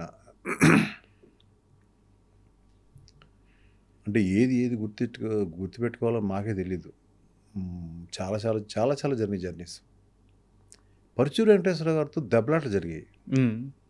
సీతారామ శాస్త్రి గారితో దెబ్బలాట్లు కాదు. నేను ఏదైనా ఎందుకండి అదే దాన్ని గట్టిగా మాట్లాడినా, అలా కాదబ్బాయి, ఉమ్. అట్లా ఉండేదే. So there are 2 different kinds of people um. Totally traveling in my life. ఎవరు డైరెక్టర్ ఈ సినిమాకు డైరెక్టర్, ఇంకో సినిమా డైరెక్టర్ ఉన్నా కూడా కామన్గా మేము మా మధ్యన జరిగేది అట్లాగే ఉండేది. అట్లా సార్ ఇంతకు మీరు చెప్పిన పాట పాడారు కదండి, ఆ పాట గురించి చెప్పాలంటే beautiful thing in my life, sir beautiful thing in Sitarama Sastri గారి లైఫ్ ఆల్సో. ఆయన లైఫ్లో కూడా ఎప్పుడు చూడలే అట్లా, ఉమ్. నా లైఫ్లో కూడా నేను ఎప్పుడు చూడలే. సిన్స్ ప్రభుదేవ వాజ్ న్యూ, అతనికి ఇదంతా విచిత్రంగా అనిపించింది. అది ఏంటంటే అక్కడ ఆ పాట ఆకాశం తాకేలా పాట కదా మీరు పాడింది. అవును. ఆకాశం తాకేలా పాట అదేంటో తెలియదు, ఆ పాట కావాలి. ఉమ్. నాకు దేవిని అడిగాను, నాకు ఇక్కడ ఒక పాట కావాలమ్మా, నాకు ఎలాగిస్తావో తెలీదు ఏంటి అని అంటే, అప్పుడు 2-3 పాటలు పంపించాడు. అందులో ఇది నచ్చింది. ఓకే. అది కూడా తానానే నానానే నానానే నానానే తానానే నానానే నానానే అంతే పంపించాడు. ఉమ్. ఆ చిన్న బీట్ వేసి పంపించాడు. ఎందుకంటే తనకి తెలియదు సిచ్యువేషన్ కరెక్ట్గా. ఉమ్. ఇందులో 3-4 పంపిస్తే ఇది నాకు నచ్చింది. ఓకే, ఇది కనపడుతుంది సినిమాలో అని అనుకుని శాస్త్రి గారి దగ్గరికి వినిపించాను. ఇది ఎందుకు వినిపిస్తున్నారండి అన్నట్టు. ఫస్ట్ టైము నాకు ఆయనకు మధ్యన వైరం కాదు, ఒక సరైన అండర్స్టాండింగ్ జరిగింది ఫస్ట్ టైం అది, ఆ పాట విషయంలో. ఎందుకంటే అది చాలా అంటే ఒక అతీతమైన పాట అది. అంటే ఒక అతీతమైన పాటని అది ఏది అర్థం చేసుకోలేదు అంటే ఏది లేదు, ఈ ఒక్కటే అర్థం కాలేదు దానికి. మా ఇద్దరు లైఫ్లో అర్థం కానిది ఒకటే, వెరీ ఫ్రాంక్లీ. అంటే నువ్వు సిచ్యువేషన్ ఏంటి అని నాకు తెలుసు కదా, అక్కడ పాట ఎట్లా వస్తుంది, ఏం రాయాలి నేను, లాగుద్దేమో పాట, ఎందుకు అక్కడ పాట అనేది డిస్కషన్. ఆయన స్టోరీలో కూడా ఇన్వాల్వ్ అయ్యారు బాగా. ఖచ్చితంగా ఉంది. That is the first situation we faced. Like ఆయనకు అర్థం కాలేదు అనేది నాకు అర్థం అవుతుంది, ఆయనకు అర్థం కాలేదు. సరే శాస్త్రి గారు, నేను చెప్తాను, నేనేం చేయాలో చెప్తాను, నేను మళ్ళీ వస్తానని చెప్పాను. సరే మేము వెళ్ళిపోయాము. ఆయన పాటకి ఆయన వేరే పాటలు రాసుకుంటున్నారు, లేకపోతే మంద ఇంకో పాట రాస్తున్నారు. వీ వెంట్ టు అరకు 3-4 సార్లు వెళ్ళాం, అందులో ఒకసారి వెళ్ళాం. వెళ్ళినప్పుడు నేను నేను నేను నేను ప్రభు బాగా దగ్గరగా మూవ్ అయ్యాళ్ళం. ప్రభు ఇట్లా ఉందో పని చేద్దాం ప్రభు, మనం తీసేద్దాం పాటని, షూట్ చేసేద్దాం అని ఇద్దరం కలిసి, ఇందులో ఇలా ఉంది కాబట్టి ఇది మాంటేజ్లతో ఇది మాంటేజ్ మేము ఇద్దరం కలిసి ఇక్కడి నుంచి ట్రావెల్ అయినప్పుడు ఫ్లైట్లో వెళ్ళాము, ట్రైన్లో వెళ్ళాము గుర్తులేదు. మొత్తం అతను హింస పెట్టేశాను, అతను నన్ను హింస పెట్టేశాడు. ఇద్దరు కలిసి ఒకరిలో హింస పెట్టుకుంటా మొత్తం పాట అంతా చేసుకుని వెళ్ళి, అక్కడ కూడా ముందే పెట్టద్దు, ఒక 2-3 రోజుల తర్వాత పెడదాం అని వేరే సీన్లు తీస్తా ఈ పాటను అనుకున్నాను. మధ్యలో గ్యాప్లో లంచ్ అతను భోజనం చేస్తూ ఉంటే ఇక్కడ ఇది ఉంటే బాగుంటుందా అంటే ఇలాగా అలా ఉంటే బాగుంటుంది, భోజనం ఇక్కడే పెట్టేవాడు, ఇక్కడ విసుకునేవాడు కాదు పాపం. అవును సార్ అలాగే అతని సైడ్ నుంచి కాంట్రిబ్యూషన్ తీసుకున్నాను, నా సైడ్ నుంచి కొంత. హీరో వెళ్ళి ఒక చిన్న బర్డ్ పారిపోతుంటే బర్డ్ పట్టుకునేవాడు, అది పట్టుకునేవాడు, ఇది పట్టుకునేవాడు, ఇవన్నీ చేసాం. అక్కడ ఏదో అతని సైడ్ నుంచి కాంట్రిబ్యూషన్ అన్నారే మీరు, కొంచెం లుంగి ఇలాంటి వస్తుందని చెప్పి ఇద్దరు కలిసి లుంగి వస్తూ ఉంటే ఇలా చూడడం. అతను కొంత చెప్పాడు, నేను కొంత చెప్పాను. అతను మాస్టర్, గొప్ప మాస్టర్ అతను. మేక డెలివరీ అవుతుంటుంది అప్పుడు, అది వేరే కథ, అది వేరే, అది ఇందులో లేదు, అది ఇందులో లేదు. అదంతా మొత్తం రాసుకున్న తర్వాత వి స్టార్టెడ్ షూటింగ్ ఇట్. ఆ షూటింగ్ అంతా కూడా తానా నేనా అనేది వస్తూ ఉండేది. వీళ్ళందరూ చూసారు, తానా ఎంతసేపు చేస్తారు, ఇవన్నీ తీసాను అయిపోయిన తర్వాత ప్రకాష్ రాజ్ గారు వచ్చారు, ఆ మొత్తం ఎపిసోడ్లు అయిపోయింది, తీసాం, పక్క వెళ్ళిపోయింది. So it went Hyderabad. అప్పుడు ల్యాబ్ ప్రాసెసింగ్ ఉండేది కదా, అది చేసి పెట్టండి, మేము అక్కడికి వచ్చినప్పుడు చూస్తామన్నాం, ఏదో అన్నాము. ఇక్కడ ప్రకాష్ రాజ్ గారితో ఒక ఇంపార్టెంట్ సీక్వెన్స్ తీస్తున్నాం, కారం సీక్వెన్స్ ఏదో. అవును. తీస్తున్నప్పుడు నేను ఇక్కడ ఒక చిన్న మేకపిల్ల ఏంటానికి ఇబ్బంది పడుతుంది, దాంట్లో చాలా ఉన్నాయి మేకపిల్లలు. నేనేదో ఇక్కడ కూర్చున్నాను, అక్కడేదో అతను సీన్ ఎక్స్ప్లెయిన్ చేస్తాడు ప్రభు, ఇక్కడ మామూలుగా చూశాను, జస్ట్ ఇబ్బంది పడుతుంది. ఆ ఒక్క క్షణంలో ఐడియా వచ్చింది, ఇది ఆ ఇద్దరు లవర్స్ ఎవరైతే దూరంగా ఒకే ఇంటి దగ్గర, అటు మేడ మీద అమ్మాయి, ఇక్కడేమో పొలంలో ఈ అబ్బాయి ఉన్నారు ఆ దూరం, వీళ్ళిద్దరు కలిసి ఇక్కడ వచ్చి చూస్తే చాలా హృదయంగా ఉంటుంది అనేది ఒక్క సెకండ్లో థాట్ వచ్చింది. ఆ రోజు త్రిష లేదు, ఆ అబ్బాయి ఉన్నాడు. మరి త్రిషలాగా ఎలా తీయాలి, ఇక్కడి నుంచి అరిచాను, సిద్ధు ఇక్కడ రా అని. అతనికి అర్థం కాల, ఎందుకంటే ఆ సీన్లో ఇన్వాల్వ్ అయి ఉన్నాడు, ఎందుకంటే కారం తీయాలి కదా, అదేదో ప్రాక్టీస్ జరుగుతుంది అక్కడ. రా ముందు అన్నాను అతనికి, సార్ ఇక్కడ రా అరిచాను గట్టిగా, ప్రభు నువ్వు రా. అక్కడ ప్రకాష్ రాజ్ గారికి నేనంటే చాలా గౌరవం, పిలుస్తున్నాడంటే ఏదో కారణం, ఆయన వచ్చాడు. వీళ్ళందరూ వస్తే నేను చెప్పాను, నువ్వు వెళ్ళు ఇలా వెళ్ళు. అప్పుడు అతను డైరెక్టర్ మర్చిపోయాను కాసేపు, నేను డైరెక్టర్ అనుకుంటున్నా. ఇలా వెళ్ళు, అది ఏంటది, దాన్ని పట్టుకుని చూసి ఇటు చూడు నా ఇంకా, నేను ఇక్కడ కూర్చుని ఉంటా, ఇక్కడ మీ ఇంకెంత చూస్తానంటే అన్నాడు. ఇక్కడ త్రిష ఉంది, నేను చూస్తావు, తర్వాత అక్కడి నుంచి బయటకు వచ్చావు, ఇది షార్టు అని చెప్పి ప్రభుదేవ్ చూస్తాడు. అతను కూడా అర్థం కావట్లా, టప్ప అది పడింది, తీసాడు. అతనికి అది మాంసం ముద్దది, అది పట్టుకున్నాడు. అతను ఏం ఫీల్ అవుతాడో తెలుసు నాకు. అది తీసామో షార్ట్ అయిపోయింది. 2 కెమెరాస్ ఉండే, ఇప్పుడు మా 2 కెమెరాలు తీసాం ఇమీడియట్గా. ఆ వేణుగారు, ఆయన నేషనల్ అవార్డు, ఆయనకి అంత ఫాస్ట్గా పని రాదు. రండి పరిగెత్తండి, ఇట్లాగే పరిగెత్తారండి అందరూ. అంటే ఎంతసేపు అయిపోద్ది కదా అక్కడ. అవును, మన టైం అయిపోయేలోపు అయిపోయిందండి. ఆడు వచ్చాడు, తీసాడు, అయిపోయింది. ఆ తర్వాత వారం రోజుల తర్వాత త్రిష వచ్చినప్పుడు అదే బట్టలు ఉండాలి, అది స్టిల్ తీపిచ్చాను, అదే ఫేస్ ఉండాలి, అదే ఇది ఉండాలి. అది చేసిన తర్వాత మళ్ళీ ఆ తర్వాత సీన్ అయిపోయింది, అది అయిపోయింది, అంత అయిపోయింది. అప్పుడు అన్నాడు సిద్ధు, అది పట్టుకోవడానికి భయం వేసిందంటే కళ్ళ నీళ్ళు వచ్చేసిందండి. కళ్ళ నీళ్ళు వచ్చేసినాయి కదా, అదే నాకు కావాలన్నాను. దాని తర్వాత నెక్స్ట్ త్రిష వచ్చినప్పుడు, నువ్వు ఇక్కడ కూర్చో, ఇద్దరు చూస్తూ ఉంటారు, ఏం చూస్తూ ఉంటారు, ఏదో చూస్తూ ఉంటారు, అటు చూస్తూ ఉండు, కళ్ళ నీళ్ళు రావాలి నీకంటే. కళ్ళ నీళ్ళు ఎందుకు వస్తాయండి, అక్కడ ఏం చూస్తానంటే అప్పుడు నేను చెప్పాను, ఇలా జరిగింది. ఆ రష్ ఉందా అండి, రష్ ఎక్కడ ఉంటుంది, అవును అక్కడ ఎక్కడో ఉంది అన్నాడు. రేపు చేస్తానండి, ఆ రష్ తెప్పించున్నది.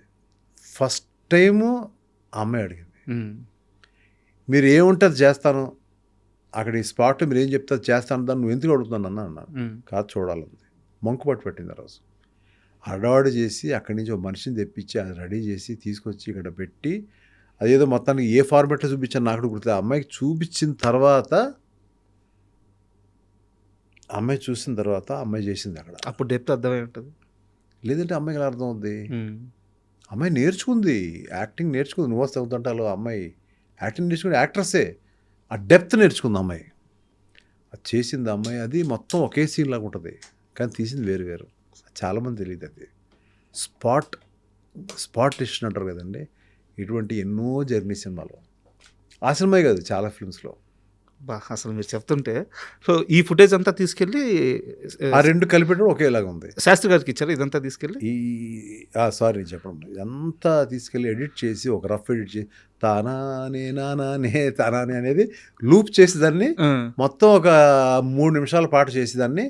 అప్పుడు శాస్త్రి గారిని అప్పుడు ఎడిటింగ్ రూమ్కి ఒకసారి రండి పిలిస్తే, ఆయన ఎప్పుడు పిలిస్తే వెంటనే వచ్చేస్తారు ఆయన. సరే ఏదో పంపండి కారు అన్నారు, ఏదన్నారు, మొత్తానికి కారు పంపించాను, వచ్చారు, కూర్చున్నారు. రాత్రి 1 గంటకి ఎప్పుడో అప్పుడు రెడీ అయింది. అప్పుడు ఆ టైంలో రాస్తూ ఉంటారు పాట. అవును, అది మందే రాస్తాను అనుకుంటున్నాను నేను. లోపల ఎడిటింగ్ రూమ్ తీసుకెళ్ళి లోపల చూపించాను. చూశాడు. చూసిన తర్వాత ఇలా మెల్లగా వచ్చాడు, సైలెంట్గా వచ్చాడు, సిగరెట్ వెలిగించాడు ఆయన. మన ఇద్దరం నన్ను ఇంటి దగ్గర దింపుతావా అన్నాడు. అందరు దింపుతాను. సరిపదా అన్నాడు. మాస్టర్ తీసింది వచ్చి ప్రభుదేవ. అతన్ని ఎక్కమని అనలేదు. నువ్వు వెళ్ళి పడుకో ప్రభు చెప్తాను అన్నాడు ఆయన. కారులో వెళ్తా ఉంటే నన్ను మామూలుగా హనీ అంటాడు ఆయన. ఆ హనీ మీరు పేపర్ తెచ్చారా? ఒకసారి మీరు అంటాడు, ఒకసారి నువ్వు అంటాడు ఆయన. మీతో కూర్చుంటే పేపర్ పెన్ లేకుండా ఎందుకుంటాను సార్. తీశాను. ఆకాశం తాకేలా రాశాడు. ఆకాశం తాకేలా వడగాల ఈ నేల రాసుకో అన్నాడు ఆయన. రాశాడు. నీ పాట రేపు సాయంకాలం ఇస్తాను అని ఇంట్లో దిగిపోయి వెళ్ళిపోయాడు. ఆకాశం తాకేలా వడగాల ఈ నేల అని అనుకుంటా తెల్లారి వరకు అలా దాన్ని ఇంటికి వెళ్ళి స్నానం చేసి కూర్చొని దాన్ని చదువుతున్నాను. నెక్స్ట్ ఈవినింగ్ రమ్మన్నారు. ఆ ఈవినింగ్ రాత్రి 1 గంట అయింది. ఆయన కోసం వెయిట్ చేస్తాను. ఆయన ఇంకా లేవలేదు. ఎందుకంటే డే టైం రాసిన ఫస్ట్ పాట అది. ఈ మధ్యకాలంలో ఎప్పుడైనా రాసుంటారు ఆయన కొత్తలో.